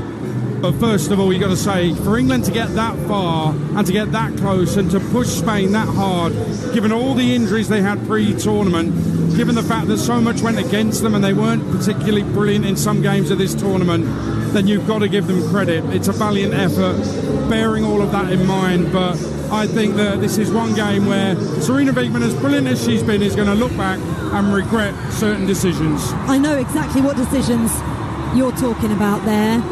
45 minutes at half-time, as we went back down to watch and Joe and Leanne took over, I said to you in my head, they've just said that Rachel Daly and Alessia Russo are coming off. I mean, you've got the WSL Golden Boot winner and Alessia Russo, who's scored 3 goals in this tournament so far, coming off the pitch when you're 1-0 down in a World Cup final. I just don't understand that. I don't understand it. I'd understood that changes were needed. I thought going to a 4 made sense as well. But to take 2 goal scorers off when you need goals and to not put Beth England on at that point, I couldn't get my head around it at all. I thought it was a very strange decision. I think that I looked at Sarina Wiegman just before half-time and I thought she looked a little bit confused, and I may be totally wrong, but I think she's just overthought it in her head and left us with no goal scorers on the pitch at the start of the second half. The other decision was to push Millie Bright up front as early as she did, left us short at the back, so they kept exploiting that. We were lucky not to concede again. Millie Bright, I don't think, was that effective up front. But to do it that early, knowing we were going to have a lot of injury time, you said to me there's going to be at least 10 minutes, and there was 13. So she would surely have worked that out, or people around her would have told you there's going to be at least 10 minutes. And to push Millie Bright that far forward, that early on in the game, I thought was a really odd decision. And even after that, Beth England comes on, but it's too little too late with Beth England. What's she have, 15 minutes to the 90 left? Not even that really, and you know, it takes you a little bit of time to get up to speed with the game as well. Leanne Sanderson as a striker, how did you feel when you saw those changes, and what on earth would be going through Alessia Russo and Rachel Daly's heads? I've been there myself, not to be pulled in a World Cup final, but in a game when you get pulled at half-time, it's the worst feeling unless you're injured. So I wasn't going to question Sarina Wiegman at all, because every time even last summer when she took off, Beth Mead and brought players in, I was like, why would she do that? And then we won the game against Spain, took off Frank Kirby as well. I think the decisions today, I don't think they were the reasons why we lost. I think we were outplayed from minute 1, second, Spain were first to everything, second to everything. We were outplayed today, ultimately. But those decisions, Beth England came on in the 87th minute of normal time with 13 minutes that were added on. That's not enough time, at all. You can see that. And I think taking off Alessia Russo makes absolutely no sense. Adrian makes a really good point there. We had no proven goal scorers. Yes, Lauren Hemp, but she's almost become a goal scorer and she's been amazing during this tournament. But we just weren't anywhere near it today. We looked like the occasion got the better of us, and that's what happened. But I will say, fair play to Lionesses. We got to the final, because I know it's going to be all doom and gloom now, Faye, and I don't want it to be the focus. We done well to get to this point. As Sarina Wiegman, we far exceeded expectations. But if you're critiquing those substitutions, absolutely, I have no idea what those types of substitutions are. And you and me, Faye, know all too well Sarina Wiegman doesn't usually do that. Doesn't change her lineup and doesn't make substitutions at half-time. And to follow on from what Adrian said, almost was second guessing herself. Someone should have been saying, why is Millie Bright going up so high up the field of play in that? She did it in the Euros last summer, but it might have worked then, but it's not going to work against a team like Spain. They are so good. They have some of the best players in the world in their team. And we just got outplayed today completely. They were better than us. All over the field of play were better than us. I agree with you 100%. And I think this is the most frustrating thing, because I went into this game with such confidence that England didn't even got to the final, bearing in mind the ups and downs that they'd had throughout the tournament, the problems that they'd had coming into it with injuries, then all the solutions that Sarina Wiegman had provided. I thought, you know what? They have experienced every single type of thing going against them, and they've come out of it. And I expected them to do exactly the same today. As England manager, sorry, Leanne, as England manager, it's the first time that Serena's been found wanting, I think, or to be seriously questioned about some of her decisions, and we're right to question those decisions. But Leanne makes a really good point. Leanne, you're spot on. Spain were superb, and I think that we've been unlucky, England, in that we've come up against a Spain side at a particular moment in time where they seemingly are in disarray, yet that appears to have galvanised the players who were in Australia for the World Cup. Bob Matty was untouchable today. I mean, she was almost literally untouchable. If she isn't the best player in the world right now, I'd love to know who is. That was an exceptional performance from her. But all that's been going on behind the scenes, all the trouble with the coach, all of that just seems to have brought Spain together and worked in their favour. And Leanne, from England's point of view, that's just unfortunate timing. It is, and they're a different Spain team. Yes, there's 12 players that are missing, but you're right, it galvanised them. And it's interesting, we talk about England having off-the-field problems with obviously trying to fight for equal pay. I mean, this Spanish team have so many problems, and it has galvanised them. I feel for all the players, I really do, and I think you're right, Adrian. I think Sarina Wiegman, again, her team selection today, we can question that now. I will, because I think Lauren James should start these games. I think she's our best player. I think if you start Ella Toone and it comes off, then absolutely. But you have to question that, because Lauren James is our most influential player. 3 goals, 3 assists during this tournament. Still up there as one of the top goal scorers and missed 2 games. So, and bringing in Chloe Kelly and Lauren James, it was almost like they couldn't find their rhythm because the team was playing so badly. Kira Walsh didn't have her best game today, and that's almost like a domino effect on the rest of the team, because they look at Kira Walsh as a big responsibility for her, but they look at Kira Walsh as that player, like that quarterback of the team that can get everything going. And when she's not at it, the rest of them seem to kind of crumble. But taking off Alessia Russo at half-time doesn't make sense to me. It never will make sense to me. I'm watching the pictures of the Lionesses absolutely devastated on the pitch at Stadium Australia. They know how close they were. As you say, Leanne, they were outplayed today, and I think that's what's going to hurt them most, actually. Yeah, and I said it the other day when Australia played against England. It was almost like the occasion got the better of Australia, because they didn't really up their tempo. They looked flat. I think we looked like that. And I looked in the lineup, when we were walking out to the game. You could see, I thought, the players look focused. Actually, maybe they were just absolutely nervous. You can do all this stuff off the field, the mindset, what does it feel like? But it's managing your emotions. And it's amazing, because I know the focus will be on Sarina Wiegman getting to 2 back-to-back World Cup finals and not winning, but she's taken teams that had no right to even be there in the first place to another level. So I'm going to focus on that for sure.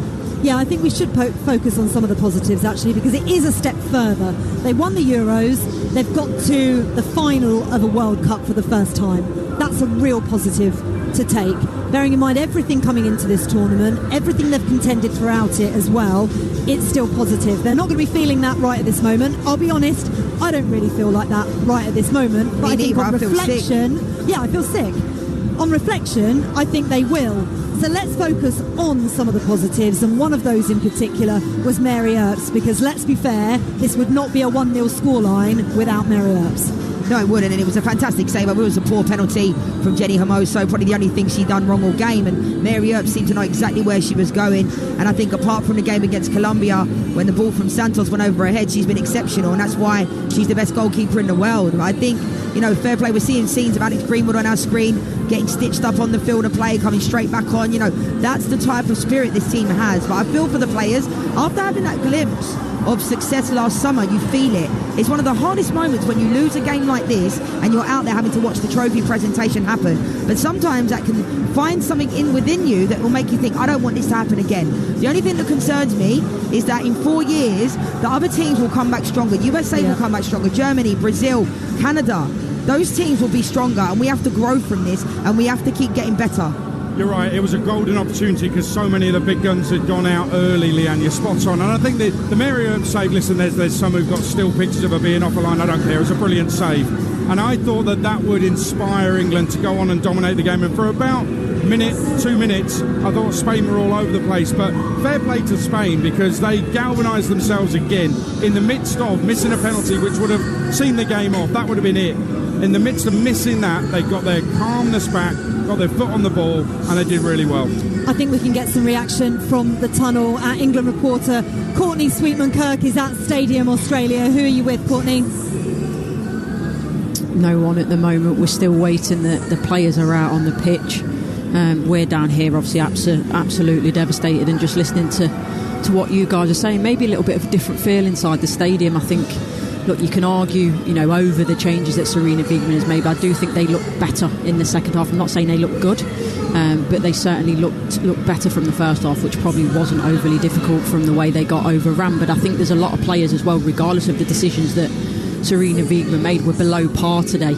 I think the occasion got to them, and sometimes that's something that you can't really manage, those individual players, and unfortunately there was a lot of them that didn't play to the potential today, and I think that's the overriding feeling that we've got at the moment. Where do you think we lost the match?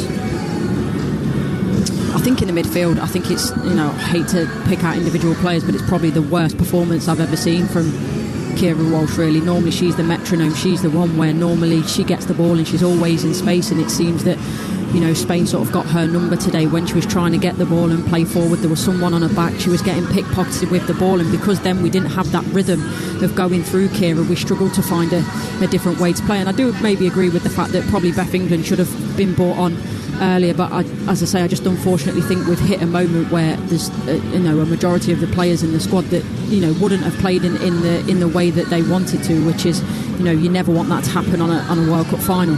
No, absolutely. We'll talk about Kira Walsh in a second, but there has been a goal at Carrow Road. Which way has it gone, Ian Abrahams? 2 goals. They've both gone to Norwich. It's Norwich 3, Millwall 0. First goal on 48 minutes rather. Free kick left-hand side by Gabrielle Sara. Josh Sargent got to the ball before the goalkeeper and headed in via both posts. It kissed both posts before it went in. Second goal just been scored in the second half by Ashley Barnes. Jack Stacey down the right-hand side getting the ball in low. Barnes had one shot that was smothered, and when it came back out to him, he swiveled on it and fired it into the corner. This is now game over. It's a question of how many Norwich get. Norwich 3, Millwall 0. Thank you very much, Ian. Back to Courtney Sweetman-Kirk at Stadium Australia as we react to England's 1-0 defeat in the Women's World Cup. Spain are world champions, and Adrian Durham's just made a good point that we were actually talking about on the pod during the week, whether or not Kira Walsh was actually fully fit. You've obviously seen her train, Courtney, been in and around the England camp. Was she fully fit? I think so. I just think there's, as I say, not just her, there were so many players that seemed like the occasion got to them, and sometimes as well it's you've got to hold your hands up and say Spain from start to finish were excellent today. They had absolutely everything. The way that they play out of tight spaces was absolutely ridiculous on 1 and 2 touch.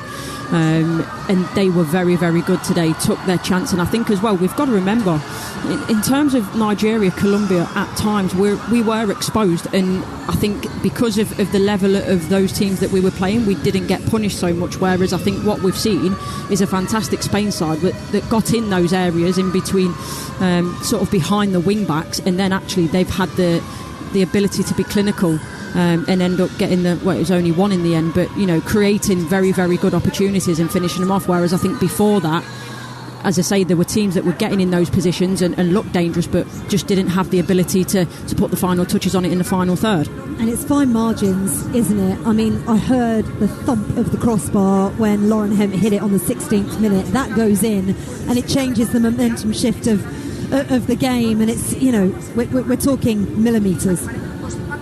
Yeah, of course, and goals change games. That's the old saying, isn't it? But I think you've also got to remember Parayuelos, she's hit the post. Mary Earps has made a couple of fantastic saves. Obviously, the penalty save and the one towards the end as well. So I think, it's unfortunate, and I think it's probably throughout this tournament, it's just unfortunate the way that this sort of performance has come for England. I think throughout we've looked at them, the determination, they've found a way, whereas for me they looked at times lost on this pitch, and that's because again, Spain were just that good. I'll be honest, they blew me away, and I know how good this Spain team are and what they're capable of, but seeing it firsthand and the way that they play, 1 and 2 touch, and they just didn't give England any opportunity to get into the game really.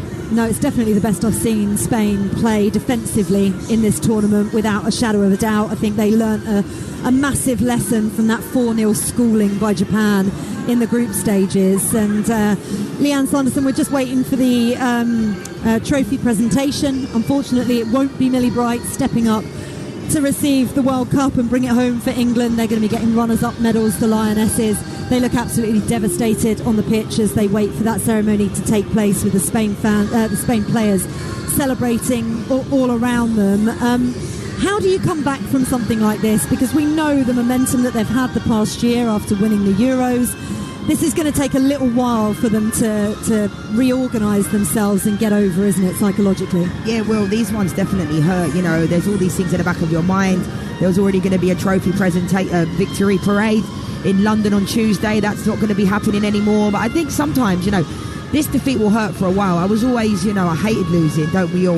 And I was one of those players that really took losing really hard. So people need to galvanise, get around the players, because they'll be feeling it. Even the ones that haven't played, they've been there throughout the whole tournament. And being in the tournament when you haven't played any minutes is also a hard thing to do as well. So this team is still a good team. To become a great team, you have to sustain that type of success. We won the Euros, which is fantastic, but winning the World Cup is completely different. We saw today in this game, the players just wasn't at it. We didn't deserve to win today, Faye. We didn't. This one hurts me. I'm sitting here and I'm thinking, I feel a bit sick. You know what I mean? Because I played for England myself 50 times and played in major tournaments, and I've been there when we've lost, in finals. But last summer, it felt like everything had changed.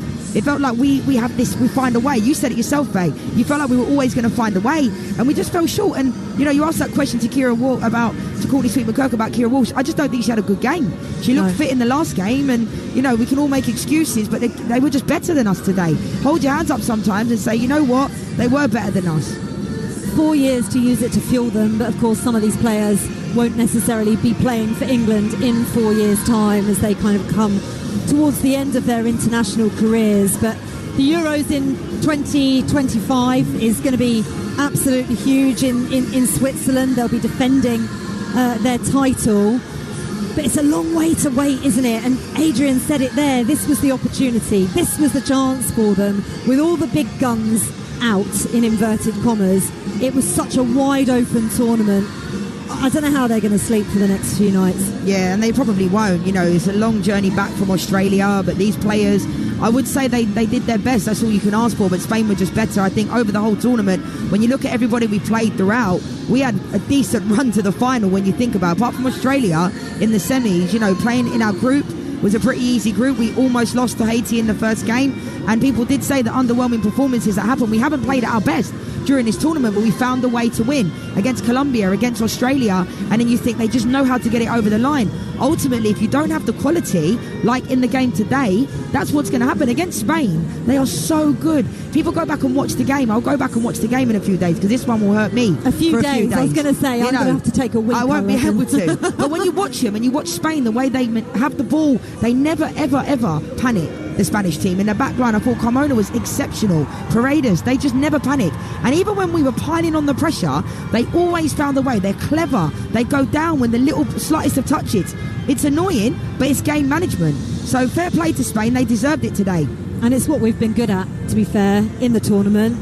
Joe Shannon, by the way, is going to have the trophy presentation. I think that looks like the former USA boss, Jill Ellis, carrying out the World Cup trophy. Joe Shannon, in better circumstances, I wish I was throwing to you to give us the trophy presentation, but take it away. Well, as you say, Faye, we all wanted the World Cup to come home, but England will have to wait. The Lionesses, another 4 years between them and the opportunity to claim football's greatest prize. But for Spain, their first major tournament final, their first ever World Cup triumph. And that, after all of the disputes before the tournament, all of the controversy surrounding the head coach, Jorge Vilda, but whatever is to follow, after that dispute, undoubtedly today, Spain are winners. The World Cup trophy gleaming in silver and gold, a spiral design with a football at the top, has been placed on a purple-coloured plinth, and now the presentation ceremony will get underway. The dignitaries have been assembled with the FIFA president Gianni Infantino leading the cluster of people who are standing up on that podium here at Stadium Australia. And Salma Paraluelo is being presented with the award for Best Young Player of the tournament. And Her Majesty Queen Letizia of Spain, a hug and a kiss for Salma Paraluelo. The Prime Minister of Australia is there, and so too the UK Secretary of State, the Right Honourable James Cleverly, and Debbie Hewitt, who is the chair of the Football Association, among the dignitaries, as Paraluelo is presented with a silver trophy with a silver ball on top of it. What an impact she's made for Spain over the course of the tournament. Just 19 years of age. There will be a World Cup winners' medal around her neck in a few moments' time. And Salma Paraluelo and Spain have written themselves into World Cup history in Australia tonight. But for England, Leanne Sanderson, you just can't escape the feeling of such desperate disappointment as Mary Earps, who saved a penalty in the final, goes up to pick up the award for Golden Glove. Yeah, it's good to see Mary Earps getting honoured. She wouldn't want to be lifting up this trophy. She wants the World Cup trophy, but fair play to Paraluelo. I think that decision makes sense. Best young player, so much more to come from her. 19 years old, playing for Barcelona and winning the World Cup and scoring 2 fantastic goals during this tournament that took Spain through to the next round. Paraluelo, who was the first teenager to score in a semi-final for a winning team since Pelé in 1958. Mary Earps outstanding at this tournament for England, a glum look on her face as she holds the Golden Glove up to the sky. And now the turn of, for me, the player of the match today, Aitana Bonmatí, who is going to pick up the Golden Ball award here, the Spaniard, outstanding across the course of the tournament, 3 goals across the entire World Cup. The eventual winner of the Golden Boot is a player from Japan, Hinata Miyazawa, who won the Golden Boot with 5 goals in the end, but it's Bonmatí who wins the Golden Ball award for her contribution across the tournament for Spain, least of all in the final tonight, Leanne. What a player she is. I agree with what Adrian Durham said previously. Best player in the world right now. What a player she is.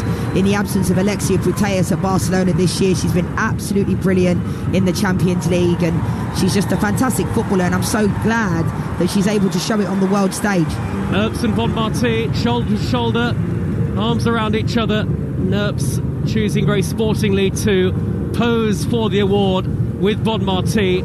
England defeated in the Women's World Cup final by Spain. There'll be so many questions for the England side, and of course the repercussions will be spoken about in the coming days and weeks. The England squad are all gathered to the left of the presentation ceremony, and that huge plinth with FIFA Women's World Cup 2023 written on the top of the plinth in gold.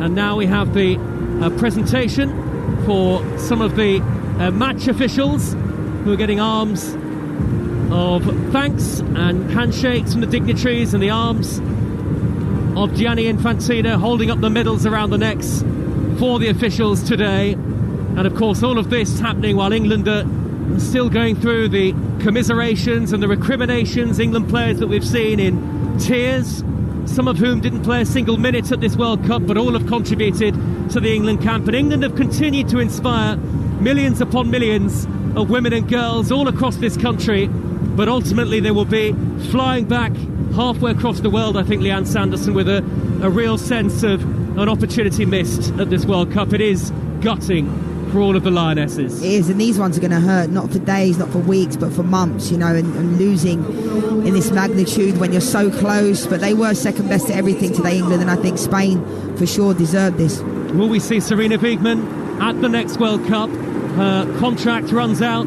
in 2025. She says she has no plans to leave her role, already being linked with the USA job, which is now vacant after Vlatko Andonovski left his role following their round of 16 exit.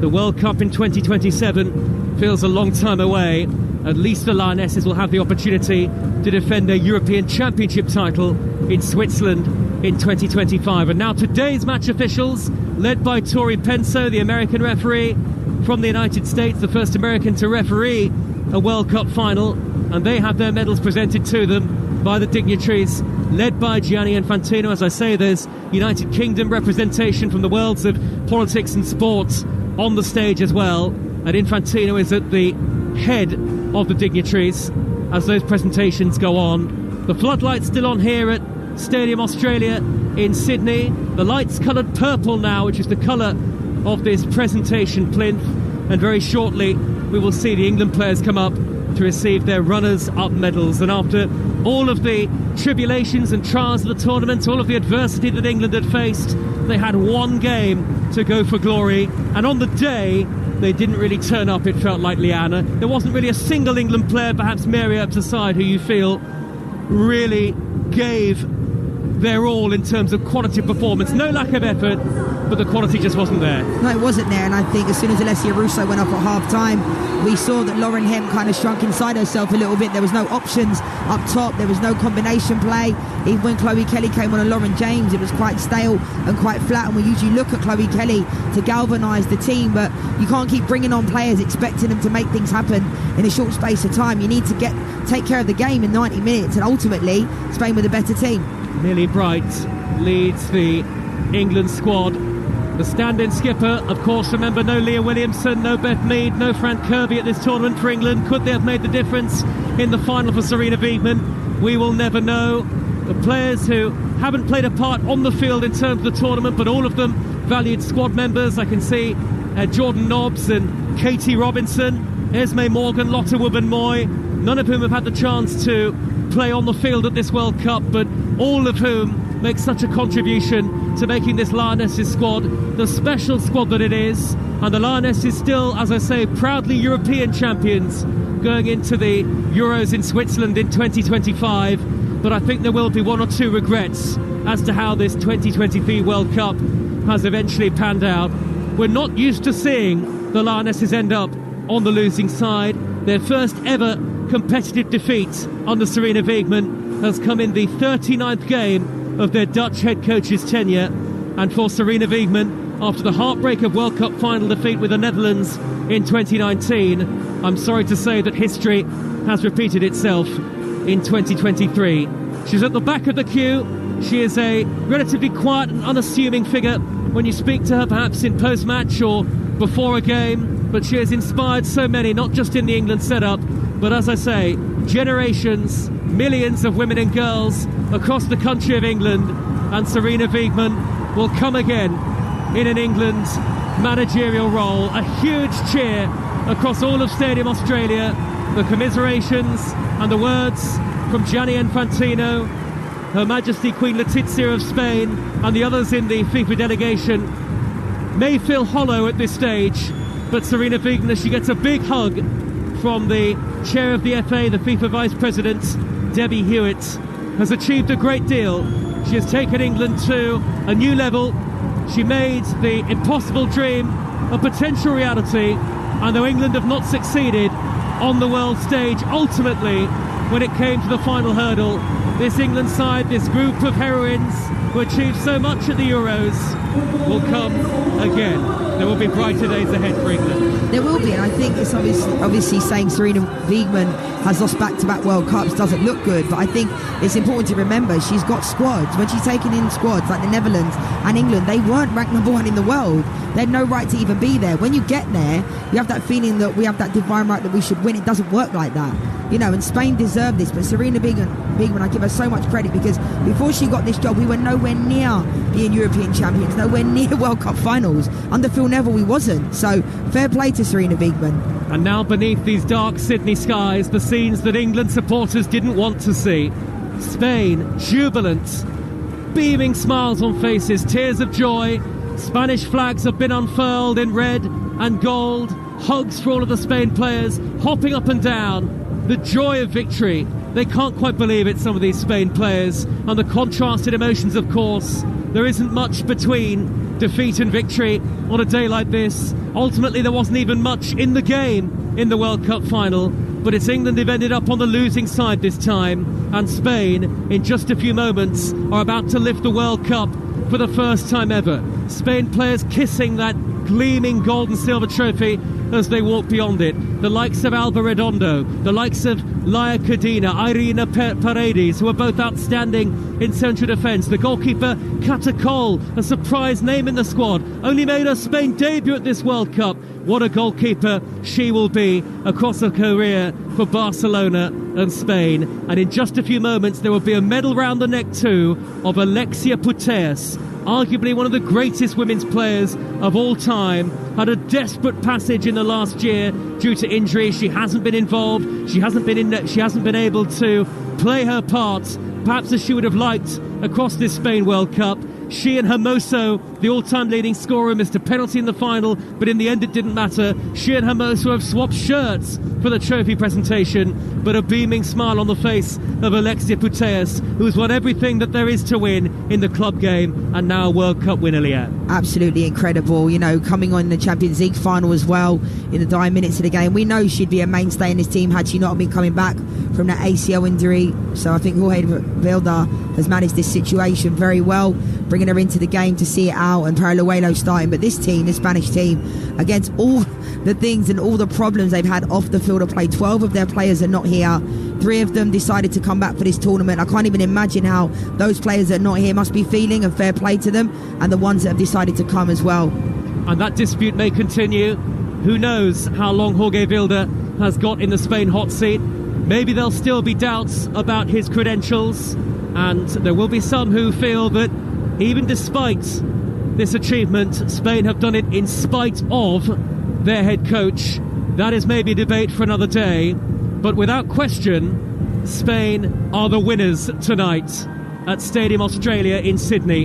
England flew all the way across the world. They flew down under in hope of glory and success, but the wait will continue. That long wait for an English senior World Cup victory that has taken place since those heady days of Sir Alf Ramsey and Bobby Moore in 1966 and the trophy at Wembley. That is our solitary and last memory of an England senior side capturing football's greatest prize. Ivana Andres is at the back of the queue in terms of the Spain squad and players, the last of the Spain squad to receive their winners' medals, and in just a few moments Spain will lift the World Cup. Gianni Infantino is there, the FIFA president. He clasps the trophy in one hand, and now he walks across to the middle of the podium here, Infantino, and he will present it to the Spain captain, Olga Carmona. Spain are ready to celebrate. Perhaps Putellas will get a chance to get her hand on the trophy as well. The trophy is being held up by Queen Letizia of Spain, and it's Andres who will lift the World Cup high into the dark night sky at Stadium Australia. Spain have won the 2023 Women's World Cup, but for the Lionesses, I'm sad to say, it will go down this tournament as the one that got away. The gold and silver World Cup trophy is hoisted high into the sky. England and Lionesses supporters all across the country, all across the world, from those listening at home to Talksport to those in at Stadium Australia, were hoping it would be Millie Bright's moment. We're hoping it would be the Lionesses' moment. But after the glory of winning the European Championships this summer, this time, ultimately, for the Lionesses, it was not to be. The Lionesses, second best on the night, runners-up in the tournament, but for Spain, World Cup glory for the first time in their history. Spain, the winners of the FIFA Women's World Cup for 2023. Congratulations to Spain. Thank you to Joe Shannon, to Leanne Sanderson and to Adrian Durham and everyone at Talksport involved in what has been an absolutely incredible Women's World Cup. To all of you as well for listening and supporting as always. I just wish we were all partying at Box Park in the early hours like we did a year ago. All the fallout from Sydney coming up on Talksport with the Sunday session. Sam Matterface, Perry Groves and Jenna Scalacci with you for the afternoon. You'll hear from Serena Wiegmann and her players in the tunnel with Courtney Sweetman-Kirk as they come to terms with losing their first competitive match under her on the biggest stage.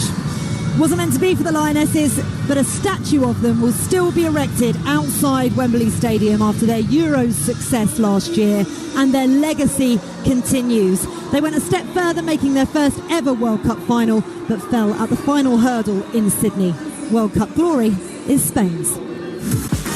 TNT Sports is here for fans like you who walk the talk.